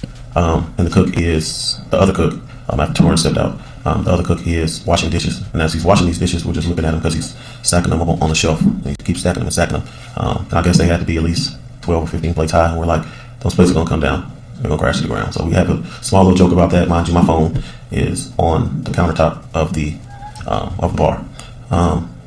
No sooner do we start joking and laughing about that, you know, you kind of hear a noise. I didn't really pay attention. I kind of turn over my left hand shoulder, and you can see this figure kind of falling. Now that I know that's Joe Perez, and then the windows are shot out. It looks like a silver glitter is going through the air. Was there ever a pause in the gunshots? Yes, it was. What did you do when you heard the pause? I acted. What do you mean by that? There was a voice that told me to do it. Do it now. And I acted upon that voice. Because I didn't see any other way. That's why I didn't go in the bathroom. Because I told myself that's like shooting fish in a barrel, literally. So I wanted to stay outside that door. Try to keep eye on him and just try to find my moment. Just try to find my opportunity. And it presented itself. Good job. On February 4th, 2022, a jury found Travis Ranking guilty of all charges, and he was sentenced to 4 counts of life in prison without the possibility of parole. Jeffrey Ranking also faced charges in Illinois over accusations that he provided his son with the rifle used in the shooting. He pled not guilty. However, he later admitted to opening the safe where the guns were stored. Ultimately, Jeffrey Ranking was found guilty. After filing a motion to reconsider, his sentencing has been delayed. And after the events that took place on April 22nd, 2018, James Shaw Jr. was honored for his bravery. You were confronted with the most unspeakable evil imaginable, and you acted with the utmost honor and heroism imaginable. And I want to say, James Shaw Jr., that you are my hero, and you are Tennessee's hero. I do once again apologize to the people that lost loved ones, friends or family. James also started a GoFundMe for the funerals of the victims. He raised over $215,000. That's dope. Travis Ranking currently resides at the Morgan County Correctional Complex. He should be under the damn jail. Damn, cuz. I'm just trying to figure out why he gets so many chances. That's the killer dealer part. Like, cuz you don't need to get all of them chances, man. Like, you're just doing way too much. All right, so we just gonna go on to the next case because we still rocking and rolling. I got a shorty but goodie. This one say, "Mommy, please come home." Boy cries and the officer learns how long he's been waiting there. At 1 in the morning on October 30th, officers patrolling a quiet complex spotted a 5-year-old child wandering alone in the freezing dark, wrapped in a thin blanket without shoes. Why are you outside by yourself? I'm off away with the police department. You okay? Where you live? Come here, buddy. I can't hear you. 603. Huh? 603? 603? Why are you outside by yourself? I'm looking for my mom. Looking for your mom? Tried to locate his home. The young boy revealed a detail that turned a routine welfare check into an urgent investigation. Does your mommy work at night, usually? Officers placed the child inside the warm patrol car while attempting to figure out where he lived. The boy pointed toward neighboring doors, mentioning building numbers without knowing a full address. Okay. Pushing it in the house. Alright, buddy. You know where your mommy usually goes? You want to sit in the front seat? You want to sit on your couch? Does she have any friends here? You know where her friend's house is? No. Where's it at? One's over there. You know the numbers? Is it? You say this one here? 6. Hey, buddy, this is my partner, Officer Sprack. He's a real cool guy. He's gonna hang out with you for just a second, okay? While one officer kept the boy safe, a woman approached the patrol car, appearing visibly disoriented and slurring her words. Who's Courtney? Courtney Elliott. Okay. Where were you? I was at the bar. She was supposed to watch him talking loud. Okay. Well, she's not. And she didn't at all. Okay. So this is a real problem because your 5-year-old son's standing on the corner of Sherman Park. Cheyenne insisted her babysitter lived just steps away in apartment 606. Officers demanded to speak with the sitter directly to verify her account. I need to speak with your babysitter. Like, I grab him and take him with me. That's fine with me. I don't care. That's your son, right? Yeah, of course. Is she in one of these apartments? Okay. I want to knock and talk to her. Here, you can step back a little bit. This is where she lives? Yeah. When officers knocked on Courtney's door, they uncovered a setup that directly contradicted Cheyenne's claims. Sherman Park. Hi, are you Courtney? Yeah. All right, come on out here. Come on out here. Close the door behind you. He can stay inside. I don't need to talk to him. You can stay in there. Okay. You can stay in there. Okay. So, are you supposed to be babysitting anybody right now? Yeah. Okay. Why aren't you? She told me to go check on him and come back. When was that? Right before I went to bed. Which was? It's 1:15 now. Around 10. So you aren't actually babysitting him? You're just checking on him periodically? Yeah. Is that the deal? You're supposed to go check on him once an hour? Or like a, hey, will you go check on him one time and then come back home kind of thing? From what I heard, it was check on him one time. Faced with Courtney's statement, officers walked back to Cheyenne to confront her with the discrepancy. Here's the deal. She said you asked her to go check on him at 10 p.m. There was no agreement to watch him. I told him to check on him every so often. Yes, I did say that for sure. Okay, she's saying you did. But I did. Yeah. It's not good enough. Does that He's 5. I know he's 5. But he comes in, I give him a bath, I give him his medicine, and he goes to bed. So I understand things happen, but we're worried about the 5-year-old boy. Okay. But my son is fine. Because I'm not that type of mom. I'm not that type of person. And this has happened at the wrong. Cheyenne dismissed the danger entirely, claiming her 5-year-old was independent enough to care for himself. But police soon noticed another concerning detail about how Cheyenne arrived. Because you had absolutely no plan to take care of him through the night he's 5 years old. So if you don't want this to go a different way, I suggest you simmer down right now. That's why I'm mad right now. Give me your date of birth. 62501. That's why I'm upset. 01? Yes, 25. It's How much you had to drink 62501. tonight? Because you just drove here and I saw you. I didn't drive here. Yes, you did. No, I didn't drive here. Okay. I for sure did not drive here. I was never behind wheels. While Cheyenne denied driving intoxicated, officers realized there was a second child involved. Courtney revealed Cheyenne had dropped off a 7-month-old infant earlier, without mentioning the 5-year-old was home alone. Yeah, because, she was on the phone with me before she came and dropped her off, and she's like, well, I do have just Sean, and I'm like, well, I have an extra bedroom. Hey, Courtney. Hey, what I want you to do is, she might be a little upset, okay? So what I want you to do is take your baby and your boyfriend, husband, brother, whatever it is, go back in your house, shut your door, lock it. If she comes beating on your door, call us back, okay? Because I don't know what her intentions are tonight, okay? Knowing Cheyenne was too intoxicated to care for either child, officers needed to locate another responsible adult immediately. Cheyenne, is there anybody in this area that could watch your baby tonight? Maybe a family member or something? Their dad. Okay. Where's their dad at? It's right there with my job. So, Police contacted the children's father to take immediate custody. As officers prepared a court summons for child endangerment, Cheyenne's calm facade broke completely. hey, Cheyenne, come here. All right, so I'm giving you a summons to court on 11/8, November 8th. Okay, that's next month, about a week. Okay, for endangering children. All right. When the father arrived at the apartment complex accompanied by family, the situation instantly boiled over into an argument.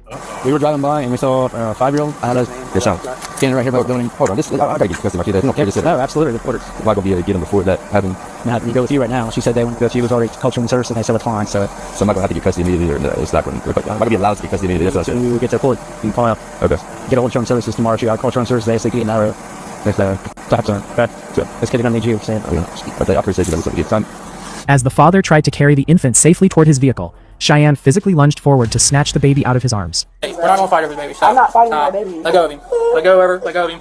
We already agreed to a change of custody. Get off of it. With her behavior escalating dangerously in front of both children, officers stepped in immediately to restrain her. Come here. Place hands on your back. Hands on your back. You're gonna be placed under arrest right now. Disorderly intox. Okay, put your hands together like your friend. Why am I getting arrested? What? Disorderly conduct by intox. Okay, we don't believe that you are able to take care of yourself because I believe you drove here. I am.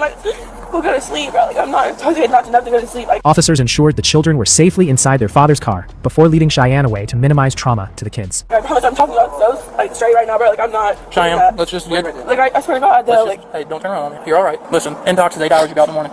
Okay, it's only an 8-hour hold. Be out in the morning. I wrote you a summons for the other thing that would actually hold you. Okay, so you're gonna be good in 8 hours. You're gonna be out here. You can fight your case. I'm doing you a favor. Out of respect for you, I'm gonna let your kids get in their car and then I'm gonna walk you out. Okay, I don't want your kids seeing all this. You're my father. Cheyenne Tyler was transported to the Ross County Jail, charged with child endangerment and disorderly conduct. Both children were left safely in the care of their father, while the case was referred to Child Protective Services. I'm glad the father got the kids in that one, man. They do got 2 parents, so that's always a good one. Short but goody. So now we got a crybaby killer teen begs for a hug before lockup. Wow, what's this one about? I know the girl is pretty though.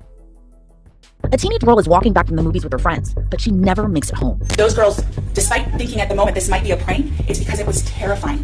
They were armed individuals with these girls on a dark street where there was no one else around. It wouldn't take long for detectives to arrest 2 teenage boys, but only one is accused of pulling the trigger. If before I walk out the courtroom, if I could give my family a hug, if you would allow that. No, I can't grant that request in here. Okay, that's fine. This is Inside the Crime, presented by Law and Crime. I'm Elizabeth Long.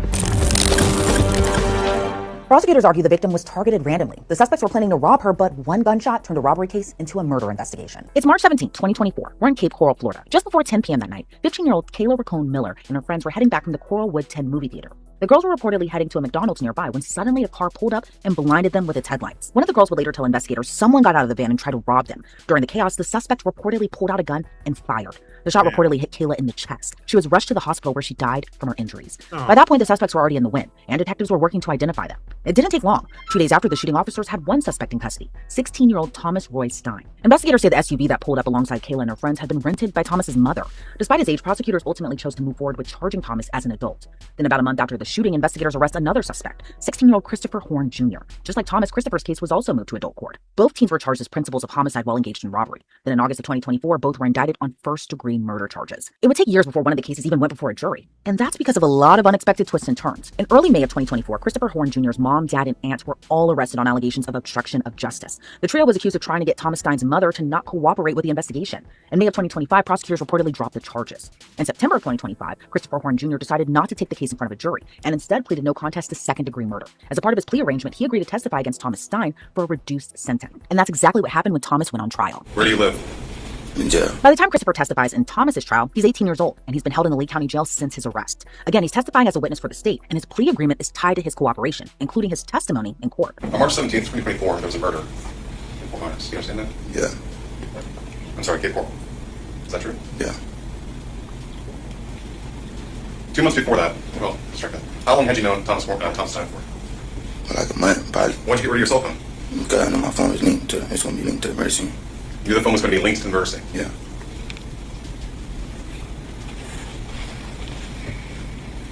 Did you have plans to commit a robbery on that phone? What do you mean? Did you have plans to commit a robbery on the phone? I don't know what you're saying. Did you make plans with anyone that night? When? March 17, 2024. It wasn't really plans, it was out of nowhere. Just out of nowhere? Yeah. So, who were you communicating with? Yeah, what do you mean?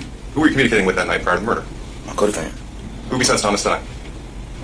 My cousins. The plan that you made with Thomas Stein that night, what was that? You said what was it? It was supposed to go hit cars and kick off probably, but everything turned left. So the plan was go hit cars. What do you mean by hitting cars? Breaking into cars. Right. When you say breaking into cars, do you mean with like a Slim Jim, or do you mean just trying door handles? You know what I'm talking about, bro. You trying to be funny, but you know what I'm talking about. Breaking into cars. Just ask the court directly to answer the questions. So you just have to respond to each of these questions. I am. So did you have a Slim Jim? Were you actually going to break into the car, or were you just trying door handles? I don't even know what a Slim Jim is. Okay. Were you just trying door handles? Yeah.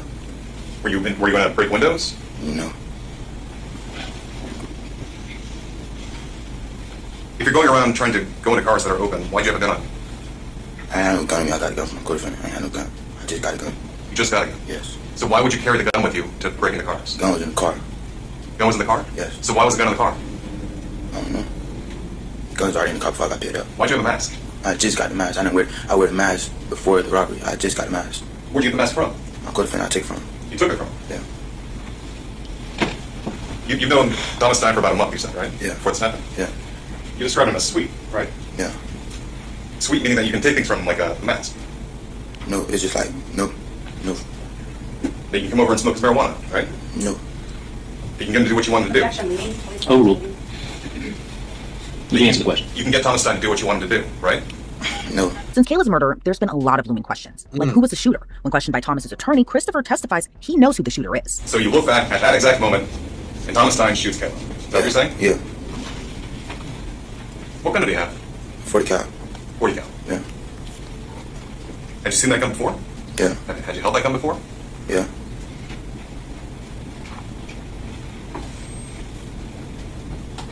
Prior to stopping with these girls, did you use any drugs? Did you use any drugs? Me? Yes. Yeah. What'd you use? I was always off drugs. You're always on drugs? Yes. What were you using? Marijuana, I think, and I think I popped pills. What kind of pills? You're popping. Yeah. Weren't you any fentanyl? No.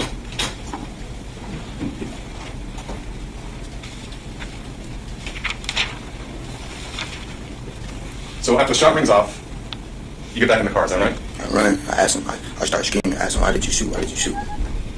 So when the girls said they heard somebody say that was you saying that? Yes. So when you got back in the car, you opened another door besides your own? Yeah, because I was nervous trying to run to the back, just trying to look and run at the same time. So you ran to the back door? I ran to the back door. I got to the back door. I shut it, and I ran to the front door, passenger seat. Why? Because I was nervous. You were so nervous about getting the car fast enough, you went to the wrong door? Yeah. So why'd you get rid of the gun? Because I didn't want to get caught with it. You didn't want to get caught with it? Yeah. That gun had no link whatsoever to the murder? No. But you still got rid of it? Yeah. In fact, I think you got rid of the gun separate from the magazine, right? Yeah. And the bullets? Yeah. So in a different location, you discard the gun. At another location, you discard the magazine and bullets. Yeah. We kind of touched on this briefly, but you provided some information to law enforcement, is that right? What do you mean? You gave them a proffer? Yeah. So it's like a preview of your testimony to law enforcement, right? Yeah. What your testimony would be if you were called to testify at trial. Yeah. And you did that with the assistance of your attorney? You did that with the assistance of an attorney, Mr. Hyder? Yeah.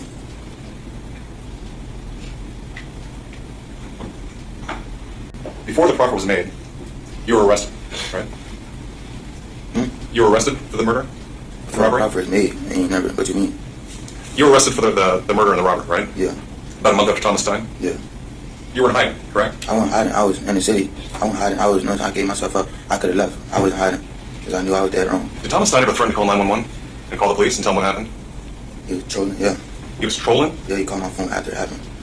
And he was trolling, playing, trolling. He wanted to call the police? No, he was trolling. He was playing, he was joking, laughing about the situation, thinking it's funny. He was thinking it's funny? Yeah, he was trolling, thinking it's funny. this situation here with Caleb Rico Miller being dead and shot, and a robbery gone sideways. You're saying he thought that was funny? He thought it was all a joke. According to Christopher's testimony, he and Thomas initially planned to rob people at a nearby ATM, but instead they spotted Kayla and her friends. And T gets out with his Glock he's holding, and he goes toward Kayla. Yeah. And you didn't know Kayla Rincon Miller until afterward, correct? Yeah. And he goes toward her, and you are in front of the white girl. Yeah. And you point your gun, and you are both demanding that they give them your stuff, correct? Yeah. And did you even have a chance to take their stuff at that time? I didn't even have it, but I didn't even demand like my mouth because it was so fast. When you say it was so fast, a bullet was fired. 2 seconds still, and it wasn't a long time. It was 2 seconds. After Christopher was off the stand, the case turned to the defense, and the defense planned to call Thomas Stein to the stand. Let's get this out of the way first thing. Did you shoot and kill Caleb Rico Miller? No, sir. Do you know who did? Yes, sir. We'll get to that in a second.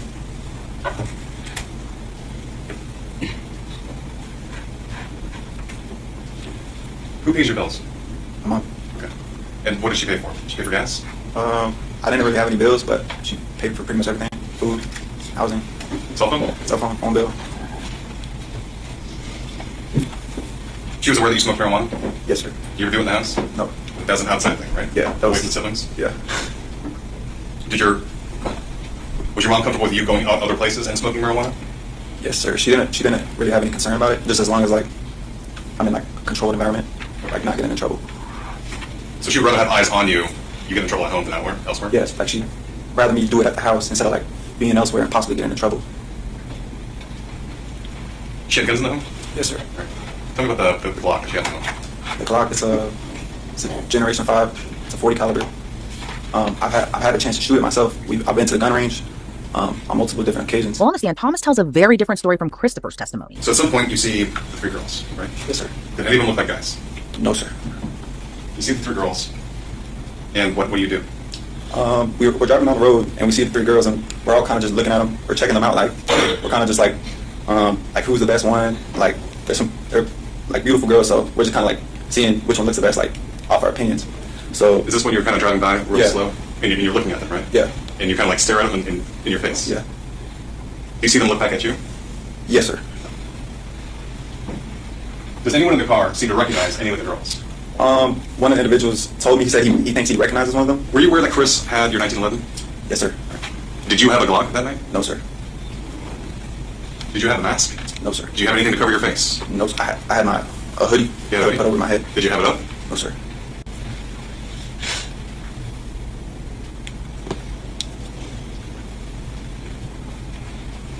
So you turn around and you approach the 3 ladies in the room, right? Yes, sir. So when the car door opens and the car's in drive, the door starts beeping?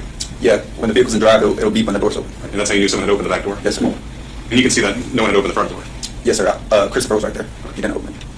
So the back door was crack open in your room? Yeah, it was just slightly cracked. What happened then?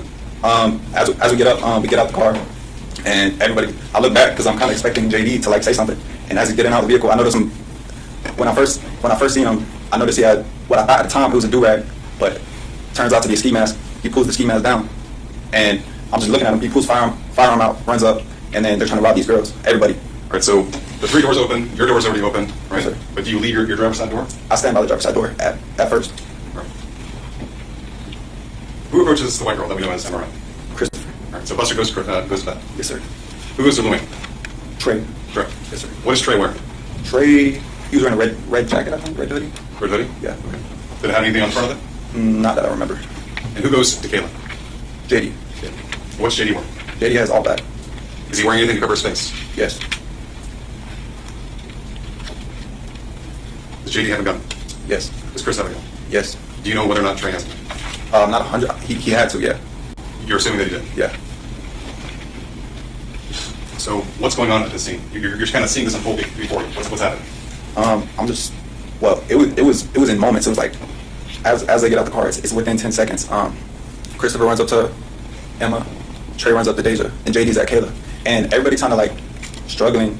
And out of the 3 of them, I kind of noticed Kayla and JD, they're kind of almost in like altercation. They're fighting. Like almost line? Yeah, like it's like they're moving back and forth. Like it looks like they're fighting. Like Kayla's defending herself from him.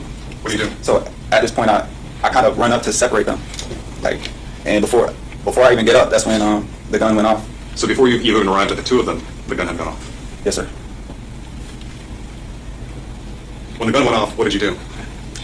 I was shocked. I was shocked. I was like, I believe I said, I was like, oh, or something to that effect. Did you hear someone yell, "Why did you shoot her? Why'd you shoot?" Yes, sir.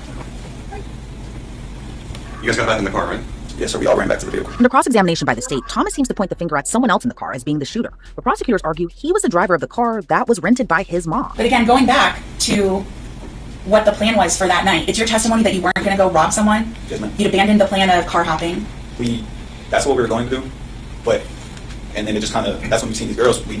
Nothing was ever planned. I didn't know anything was going to happen. How many times did you drive past the girls? I think we drove past them one time and then made the U-turn, and then that's when I think that's when everybody got out. It might have been,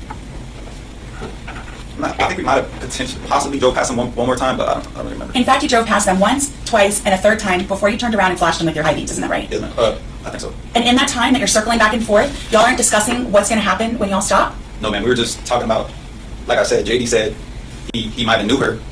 I don't know which one he was referring to, but he said he might have knew her, and like they wanted to say what's up. And in my head, I'm thinking they just want to talk to her. Like, not talk to her, but like hit on her. In fact, aren't you building up your nerve by driving back and forth to jump out and do this robbery together? No, ma'am. And when you get out of the car, and everybody gets out of the car, it's your testimony that you stayed and watched while everything happened? Yes, ma'am, for a moment. Until you decided, of the three of them, you were going to go and try and rescue Kayla from JD. Is that what your testimony is? I wouldn't say rescue. I just noticed out of the three of them, like Kayla and JD, they were really struggling the most out of them, and like JD looked like he was like about to attack her, like possibly maybe hit her with a gun. So I just kind of went up to separate them. So the shots ring out, and then you step in and say, "It's okay, Kayla, I'm going to help you." No, ma'am. You turn to Emma and Luann and say, "It's okay, I've got this. We're going to get you help." No, ma'am. No, in fact, you jumped back in the car and raced. Counselor's gotta let the witness finish testifying. He did. You got back in your car and you raced all the way home. Yes, ma'am. You didn't stay to help Kayla, who'd been shot. So Christopher says he saw Thomas shoot Kayla. Thomas says it was someone else in the car who fired. But who does the jury believe? In the Circuit Court of the 20th Judicial Circuit in Worley County, Florida, criminal action. State of Florida versus Thomas Stein, case number 24 CF 000272. Verdict. We, the jury, finds as follows as to the defendant in this case. Count 1, first-degree felony murder. The defendant is guilty of first-degree felony murder. Count 2, attempted robbery. Kayla Christina Racon Miller. The defendant is guilty of attempted robbery with a firearm. A jury found 18-year-old Thomas Stein guilty of first-degree felony murder with a firearm, plus 3 counts of attempted robbery. Unlike Christopher Horn Jr., Thomas now faces the rest of his life in prison, whereas Christopher, since he testified against his co-defendant, was sentenced to 25 years in prison. Despite a lot of names thrown out in both their testimonies, there were only 2 that have been arrested and charged in connection to Kayla's death. Thomas Stein's sentencing hearing took place on July 10th of 2026. Both of Kayla's friends who were with her on the night of March 17th, 2024, gave emotional victim impact statements. People try to blame me and my friend Deja for this act of violence. I am here to express the emotional trauma and the distress that this has caused us. I no longer find peace in walking home late at night or engaging in late night activities. I constantly am on edge thinking something is going to happen. People like to say, your trauma makes you stronger, but me and my best friend Deja have gone through enough in our lives, and what happened that night left us distraught and scared for the rest of our lives. Every part of what happened has left a scar on me, from the moment I was held at gunpoint, to finding out it was kids our own age, to having to sit in this courtroom and face them. In one split second, the entire trajectory of my life changed, and I will never get that life back. We will never be those girls again. We'll never go to the movies together. We'll never laugh about boys and how stupid they are. We'll never make more memories together. Time was stolen from her and everyone who loved her. There is no winning in this case. No family wins. No lawyer wins. No court wins. The only true loss is my sweet girl, Kayla. Before the judge decides Thomas's fate, he was given one final chance to speak. But his words aren't the only thing that stand out. He also asked the judge for a surprising request. I just want to use this opportunity to address my victims, to Jay, Emma, and to Kayla's family, and to anybody else who was impacted by this crime, and to offer an apology.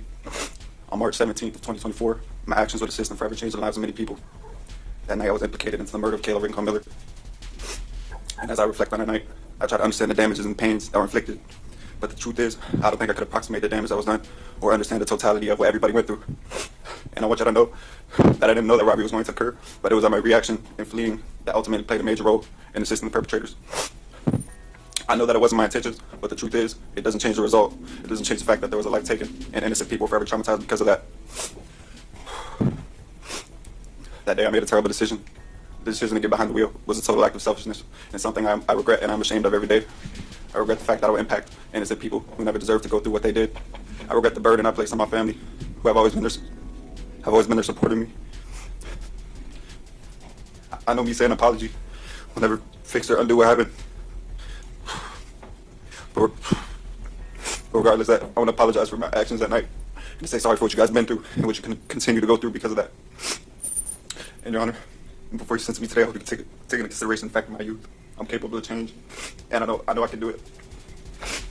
And I know this crime says a lot about me, but it doesn't define me as a person entirely. And I'm remorseful for my actions, and I'm sorry. And I just ask you this one thing: if before I walk out the courtroom, if I could give my family a hug, if you'd allow that. No, I can't grant that request in here. Okay, that's fine. When it came time for the judge to hand down his sentence, he gave Thomas a punishment that would ensure he could never do this again. The nature of the offense was violent in nature, terrorizing to the victims based on their testimony, and certainly tragic in all manner. The victims had done nothing to encourage violence against them. They did not participate in any way in having an altercation with the defendant or the co-defendant, that they were innocent young women walking home from a movie. Which used to be parents Good comfortable looking letting their out, children Ricky. out at night, out of the house, and be out in the streets. And most parents in this community for many years felt that their children were safe.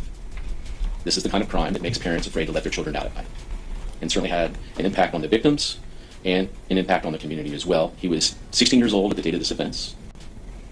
He had a prior experience with law enforcement. He understood that there were laws and there were consequences of violating laws. He understood and appreciated the nature and the use of firearms. There was a video and evidence of him holding a firearm, pointing it into a camera, making rap songs about it. He indicated that he was comfortable holding and using a firearm. He has indicated that he is remorseful and that he wants to do better in terms of his life, and that he wants to rehabilitate himself and become a productive member of society. That is possible. Whether or not that happens will be up to Mr. Stein.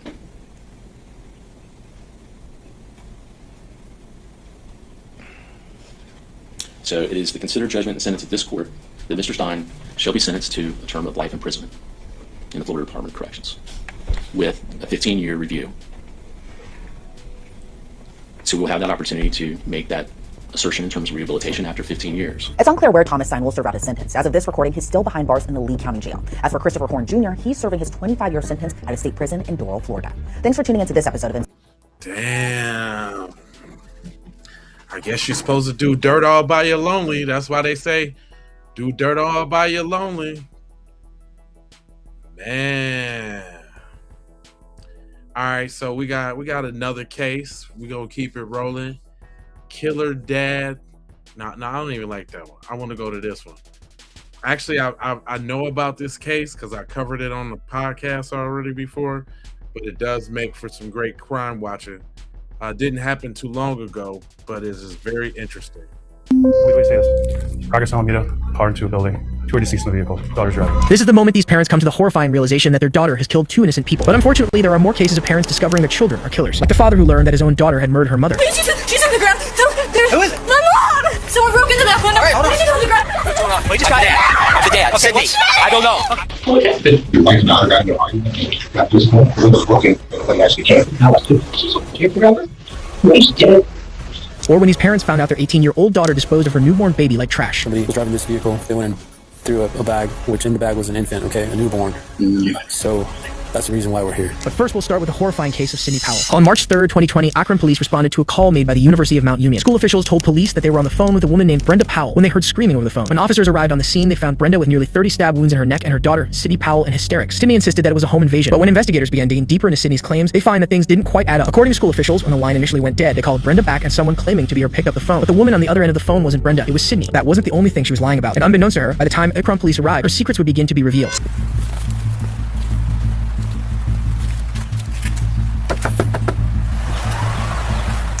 Upon arriving on the scene, officers immediately heard Sydney screaming inside, which gave the officers the probable cause they needed to enter the residence. But inside, officers would be met with a truly horrible scene. Not only that, they had their first encounter with Sydney, who had her fabricated story locked and loaded. Akron Police! Akron Police!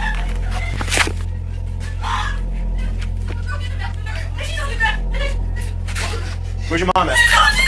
Okay, Jerry? No, there's so much blood. No, please! She's not going down! No! Stop!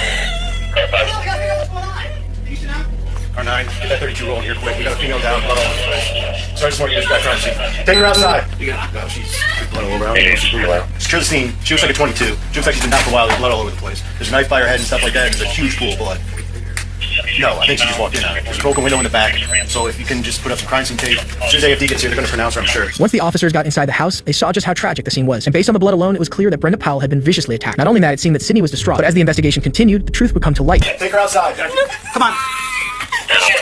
Come on. Is she gonna be okay? Come on.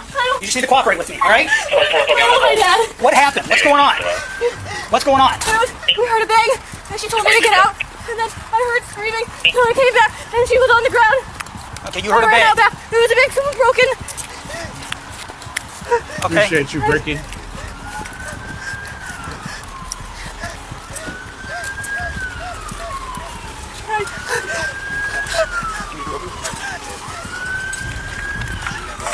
What is your name? Sydney? Are you cut?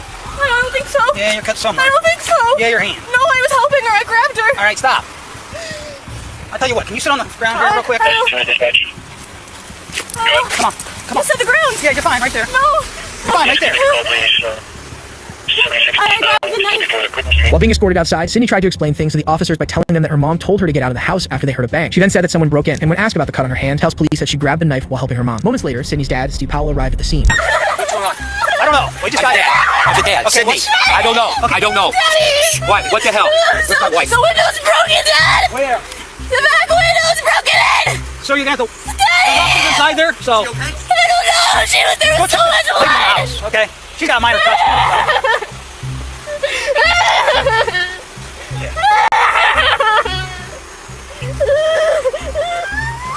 After a friend notified Steve Powell that police officers were dispatched to his house, he tried to figure out what was going on. But the scene becomes more hectic due to Sydney's frantic cries while sitting on the sidewalk. You said your name's Sydney? Ma'am, is your name Sydney? What's your last name? Didn't tell me. Yes, I talked to him. What is it? Powell. What's your date of birth? Huh? Yeah. What's your date of birth? Okay. As the situation becomes more intense, law enforcement tried to get more information from Sydney, but Sydney became more unresponsive and catatonic as the questioning continued. I mean, she's got cuts to her hands here. Yeah, so I don't know. Sir, we don't. Does she have any mental? No. She's having a little trouble at school at Mount Union, and she came back home to try and work things out. Just today is when I found it. I think she's been going to class for the last couple of weeks. So she just came home today? Yeah, today. It's like 11 o'clock. Sydney. Oh, fuck, what's going on with Sydney! What's going on? Huh? I need to know what's going on.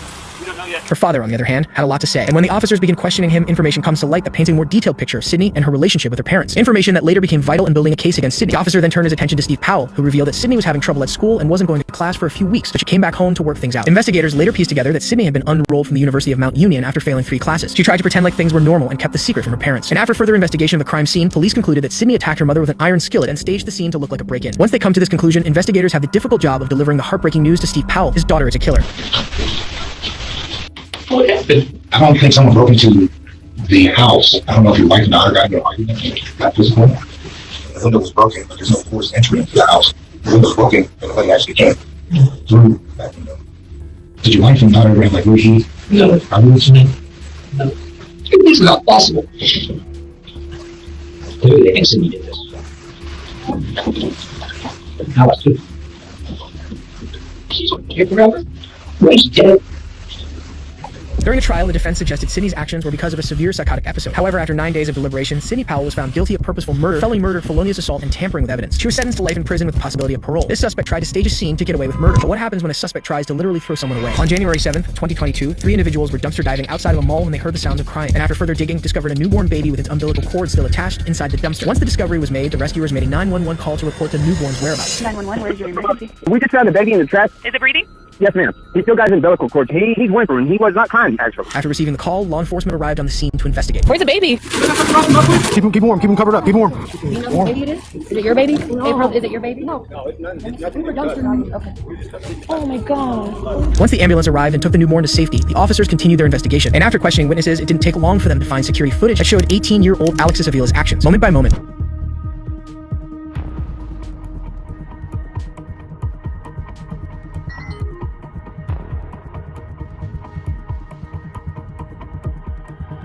In the footage, Alexis can be seen driving up to the dumpster and getting a trash bag from the back seat and tossing it into the garbage. Inside the trash bag was Alexis' newborn baby boy wrapped in a towel. And that evening, the same security footage captured the moment the baby boy's rescuers came to save the day.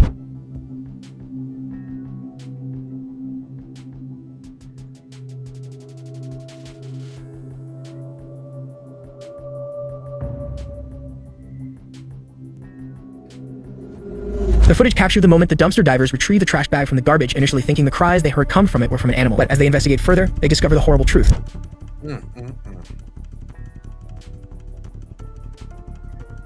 Not the baby. At least Brenda went back to go get her baby out the trash.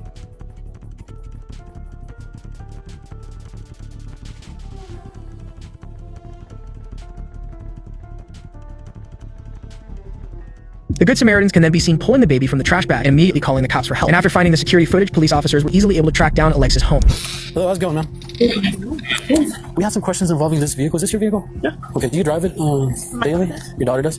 Okay, what's your daughter's name? Why? This vehicle was involved in a abandonment of a child, okay? Somebody was driving this vehicle. They went and threw a bag, which in the bag was an infant, okay? A newborn. So that's the reason why we're here. When police arrive at the home, they speak to Alex's parents, who seem completely dumbfounded by the information provided by the cops. But the officers proceed with their investigation by bringing Alexis and her parents in for questioning. What happened today? How did your day start today? I was in pain. I just go to sleep and then go back to the restroom. Go to sleep and go back to the restroom. So obviously you gave birth to a child. Right. I'm trying to find out where it happened, how it happened, or what led to that and stuff like that. I went to sleep and then I woke up and I went to the restroom and I was just trying, and then it came out and I thought it was poop, and then it. Okay. So you were where? And you're at your house? Yeah, I was by myself. You were by yourself? Yes. Okay. I was in a panic. I didn't know what to do. Okay. I was scared. I just left and I drove around and I just put it where I put it. I put it in the bag. I took it to the car. When I was in the car, I had 2 trash bags. I took one with me, which is the one that I had, and then I put it again, and then I drove around and I didn't know what to do, and I just put it in there. A short time later, Alexis is arrested. Alexis was found guilty of attempted first-degree murder and child abuse and sentenced to 18 years in prison. But in October of 2023, she made an appeal to have the Supreme Court look over her case. She was released pending the outcome of the court's decision. In this case, the suspect threw all their victim like garbage. But what happens when a suspect's dangerous driving ends lives? On July 31st, 2022, at around 5:30 a.m., 19-year-old Mackenzie Shirillo was driving with 2 male passengers when she hit a brick wall going 100 miles per hour. 45 minutes later, a Good Samaritan saw the aftermath of the crash and notified police. With a strong Hey, this is rapid fire. I didn't even know this video was like that. I like it. Hit the like button. Make sure you subscribe. I also got a super chat goal. If y'all want to get an extra hour of some crime, go ahead and sprinkle me. I appreciate all the people that has supported the stream so far. Thank you so much. Lawrenceville Police Department arrived on the scene. Both the passengers, 19-year-old Davian Flanagan and 20-year-old Dominic Russo, were pronounced dead, but miraculously, Mackenzie survived. After assessing the crash, law enforcement conducted interviews to uncover the reasons why the crash occurred. What they would find would make them question whether or not this was an accident. The cops would soon determine that Mackenzie had her foot pressed down fully on the gas. Not only that, she never once applied the brake. But before any of this was discovered, body cam footage captures the cops step by step as they assess the scene. Radio. The car's split in 2. Radio, there's an occupant inside. Send us a squad now. We gotta bust the window out. Send us some more units. Any more units of progress now, Anita? Now! What are we doing? 31 sworn up. 60 on Westwood, on to 3 on Alameda. This is not a fresh accident either. She's been here for a while.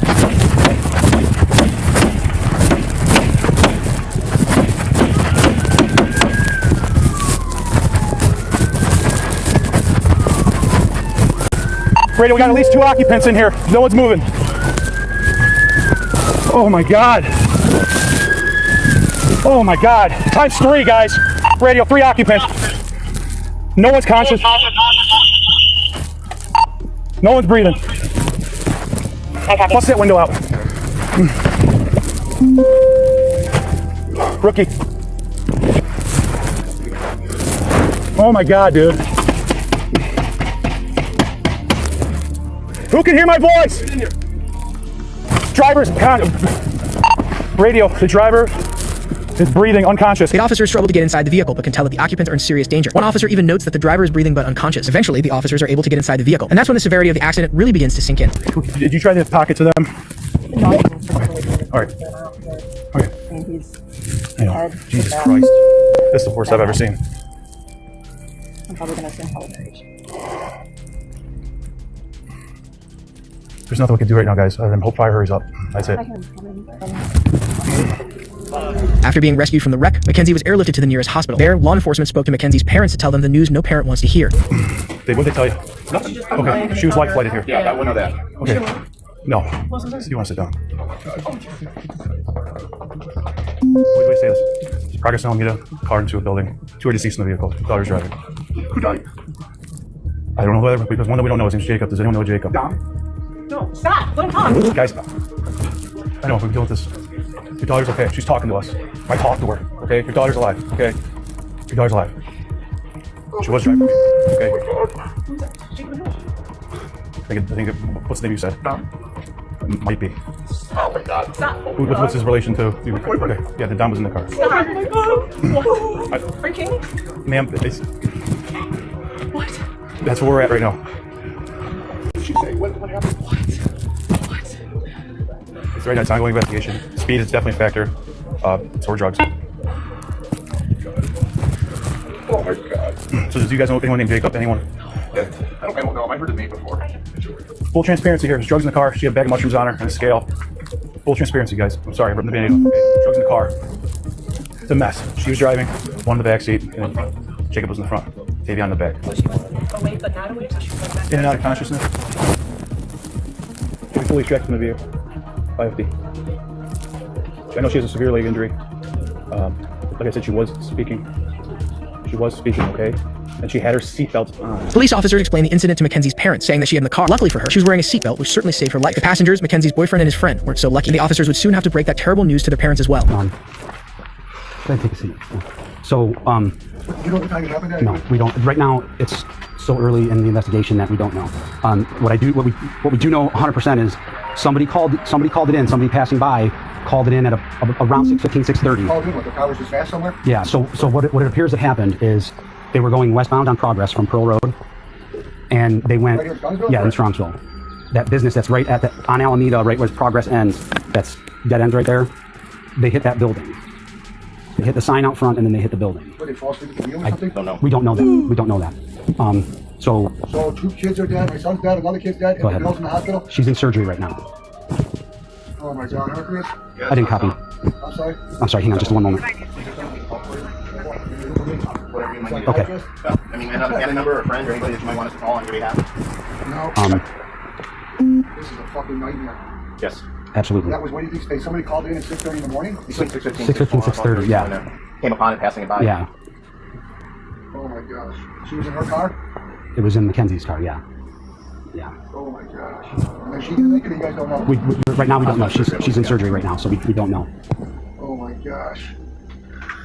So. What a fucking nightmare. After speaking with the parents, the officer's next task was to get to the bottom of what caused the accident. Police soon learned that Davion Flanagan had an app on his phone called Life 360, which in short tracked Davion's real-time location. This led police to discover details that could help crack the case. I just want to show you. Oh no, explain. So this is when they were going down Progress Drive, and then you know how there was like tire tracks before it, like on that side grass. So that's the sign. That's when it hits the sign. And then that's where she curved exactly right on. Gotcha. Missed those 2 rocks and went right into the sign, the side of it. But I'm just confused on how the back of the sign was messed up. But she went right into that wall. Right. No, so you can see like the hard braking was right at the wall, and then her high speed was after the hard braking. Was Right. 90 miles per hour. So it said it's a recording. Does that play? So I mean, what does it mean? Or just screenshots? It's just a track. Yeah, it's like my parents have me in a circle so they can see where I'm going. It just follows you wherever Right. you go. And Davion had us. Yeah, we had we had a bunch of us. We had all of our friends in it. Like Davion was in it too. We can literally see where Davion has been. So I don't know if you guys however know. long you need to know. Okay. Like, we can show you where I don't know if you guys know they were at a party before this. We do have information as to other places they were going to. I'm not sure what the detectives have, but they know they have statements from other people of parties that they were potentially at. So they were at Paul Burling House. I don't think their parents knew about the party, but I can be wrong. Okay. If you guys want, I will let you guys write statements, and you can write down. Is there anywhere I can like send screenshots? Absolutely. I will give you. I'll write down my email, and you can send the screenshots right to the email, and I'll get them all to the detective. So I spoke to friends that were at the party. I wasn't personally there. Okay. I was there. Okay.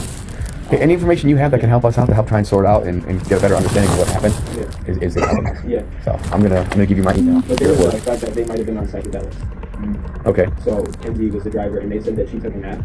But if you know psychedelics, that's like an 8 hour to 12 hour, like, yeah, you cannot sleep. Police then investigated the black box in Mackenzie's car, which would give officers data like speed and brake usage prior to the accident. And upon further investigations, police found that Mackenzie had the gas pedal pushed all the down. Furthermore, the brake wasn't applied before impact. Law enforcement then conducted interviews with Mackenzie and Dominic's closest friends to see if that would shed some light on the reasons behind the accident. But the details that were uncovered would turn this case on its head. Me right here, if you like looked at the tracks and you guys probably have pictures of them, it looks like the person in the front seat tried to turn the wheel because of the fact they were going to go straight into a wall. And it doesn't say she heart broke once. It was 90 miles per hour down that whole road. And I also think because of Kenzie's and Dominic's history that they were fighting, I think Davion went on his phone to distract himself from the fighting. Although they were on drugs, they can also still be fighting with being on drugs. It could have just been like a careless mistake. Like I don't think Kenzie, even if she was like had road rage or she was arguing, I don't think her intention was to kill two people. You mentioned that anytime Dom would kind of want to break up with her, she'd kind of go crazy. Describe crazy. Like what kind of crazy? Like there is times where she called Dom and said, "If you break up with me, I'm going to," word for word. What do you think happened? I think, off of what I know and off my assumptions, Dom tried to break up with her multiple times, even in July. I kept not like working out, whatever. They kept making back up. Kenzie's known to be the kind of person that she's let us know she will never let go of Dom. If she has to let go of Dom, she will not go on living herself. She's pretty much let that be known. Because you're going 94 miles an hour, you don't have a very fast car to begin with, you were stomping that gas pretty much the whole entire time. There's no brake marks on the street at all. Even before they hit, you would think that some type of instinct would kick in and slam on the brakes. But to my knowledge, she went straight into it. To me, it seems like they were in a fight. I think that she took it upon herself to purposely crash into that wall. I think that he must have been trying to talk her down the whole time. They swerved off to the right at the end. I think he might have grabbed the wheel towards the end of it, maybe trying to spin him or something. Who knows? She could have been bear hugging it. I don't know. They're hitting bumps too. If they're going 90, you could not like. I don't know what's going through his head. You know. So describe the relationship. What was she like as your girlfriend? I mean, like she's kind of just like how you would explain any girls, really. You know what I'm saying? Like they're all over the place in some ways, and like they don't know what they want. But she's like, oh, I love Dom so much, this and that, but like he's mad at me for all of this. And I'm just like, well, yeah, like why wouldn't he be like me to like just go stay with Dom because I'm not gonna be with you no more after this. Like I'm cool with just keeping the friend group as friends because I don't want to mess up the friend group. I was like, I don't got no problems with you or anything like that. We can also be friends. You need to go talk to Dom about like your personal issues and stuff because that's your relationship with him. Like, but she would say stuff like, I don't even get high anymore and stuff like that because how much she's close. So that was basically like I didn't have much with her relationship wise because we didn't date that long. But like friend wise, like she was crazy. Like our group chat. There was some days like we would all be getting ready for school and she would be sitting there spam calling the group chat to the point where like we couldn't pick it up to even like answer because she's just calling and declining and calling and declining. And then we finally do pick it up and it was something as small as I can't figure out what I need to wear to school. It's like why are you blowing up all of us? Like there was everyone that went to Kalahari that was in that group chat. So it's like are you blowing us all up just over something as little as you can't figure out what you're trying to wear to school? Like she would be like just she's like mentally just not all there. I don't think she's just mentally all there. Like I personally feel like she was trying to kill herself in that crash and she failed on doing so. But I feel like she had no regard for Davion, and I feel like they got in an argument, her and Dom, and she threatened to kill him. Why did Dom put up with this? Do you know? I've personally been told that she did voodoo on him. I mean, I personally don't believe that, but she has told people that she's put a spell on him so that he couldn't break up with her, and she would tell people that she had like grabbed a piece of his hair, and that she had a doll in her room for Dom, and that she literally put a spell on him. But she would tell everyone, and like she truly believed in that kind of stuff, and she also uses the pendulum. I know too, to try to get answers. She tries to use it now to talk to Dom. Do you think Mackenzie has it in her to drive a car into a wall? I mean, if you guys speculate that she did it on purpose, I feel like if she thinks that she can just drive the car into the wall and not feel nothing, like 100 to the wall, I feel like the only reason she survived is because how small she is. Like, I feel like she got insanely lucky, but at the same time, not lucky to survive that because like she killed two people. If that was what she was trying to do, but it's like I feel like that's what she was trying to do was crash the car into the wall. Based on the evidence that is gathered in the interviews, police come to the conclusion that Mackenzie purposely crashed the vehicle, so she was carted off to jail. Mackenzie elected to waive her right to have a trial by jury and instead chose to have a bench trial, meaning her fate was in the hands of Judge Nancy Margaret Russo. During the trial, the prosecution argued that there was tension in Mackenzie and her boyfriend's relationship, that it was tumultuous, and that she deliberately planned to kill him and his friend in the car that day. But the defense said otherwise, saying that there was no proof that Mackenzie planned anything, and that there was no way of knowing what exactly occurred moments before the crash. But ultimately, it was Judge Nancy Margaret Russo that put the final blow to Mackenzie's case. This is the type of evidence you can never unsee. You can never forget the visual or audio of this exhibit. It's chilling and tragic. As you review that exhibit, you know that you are watching the oncoming deaths of two people, and there is nothing that will stop it. The video clearly shows the purpose and intent of the defendant. She chose a course of death and destruction that day. Exhibit 802 crystallizes the deadly decision-making of the defendant. She morphs from a responsible driver to literal hell on wheels as she makes her way down the street. Mackenzie alone made the decision to drive the car, to drive an obscure route, a route she visited a few days before, and a route not routinely taken by her. Mackenzie alone chose the time to make the drive, early in the morning, when any reasonable person would expect a few people would be nearby to witness it or offer life-saving assistance. She made these decisions despite knowing, as any reasonable person would, that her mission of death could have involved others, not even in the car with her, other people, other cars, pedestrians. She had a mission, and she executed it with precision. The mission was death. Mackenzie alone decided to push the pedal to the floor and demand the ultimate speed of that vehicle to 90 to 100 miles per hour. She alone decided what was to be. Mackenzie decided death was the ultimate goal that day, and she alone made that decision for Dominic and Davion, and she continuously acted in a manner to achieve completion. They have no relevance to the weighing of the evidence in this case.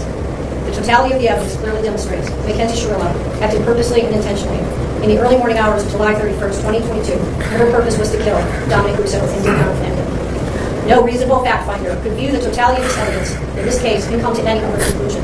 Her actions were controlled, methodical, deliberate, intentional, and purposeful. This was not reckless driving. This was murder. Mackenzie was found guilty of 4 counts of murder, 2 counts of aggravated vehicular homicide, 4 counts of felonious assault, 1 count of possessing criminal tools, and 1 count of drug possession. She was given 15 years to life in prison. Damn. I know y'all. I remember that case. Me personally, I know everybody might not have saw it, so that's why I made sure I played it. But that's really malicious, man. Like, and you just never know who you with or who you around, man. You in the car, man, and they turn around and use the car as a weapon. That's crazy. Man, listen, man. I usually do like 4 stories and then we pick which one was the most gruesome twosome. But if y'all want, man, I do gotta, y'all see my super chat go, you know, or some jewels or something. Because otherwise I'm gonna go ahead and call it. Because we gotta have crime for another time now. But I gotta do what the people say. So if the people say they want more, I gotta give y'all what y'all want. You understand? Where y'all at?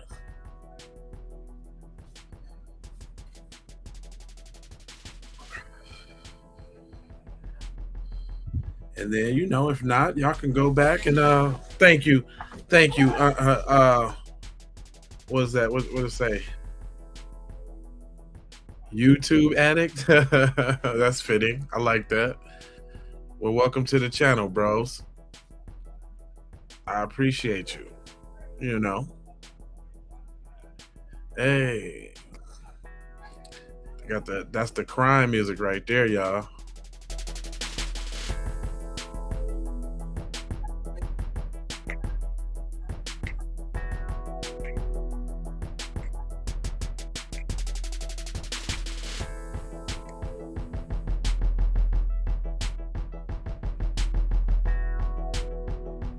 Okay. Well, listen here.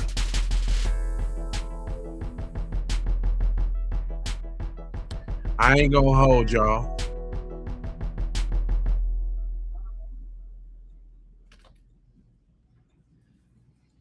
Just y'all be killing me with the stupid stuff y'all say in my chat.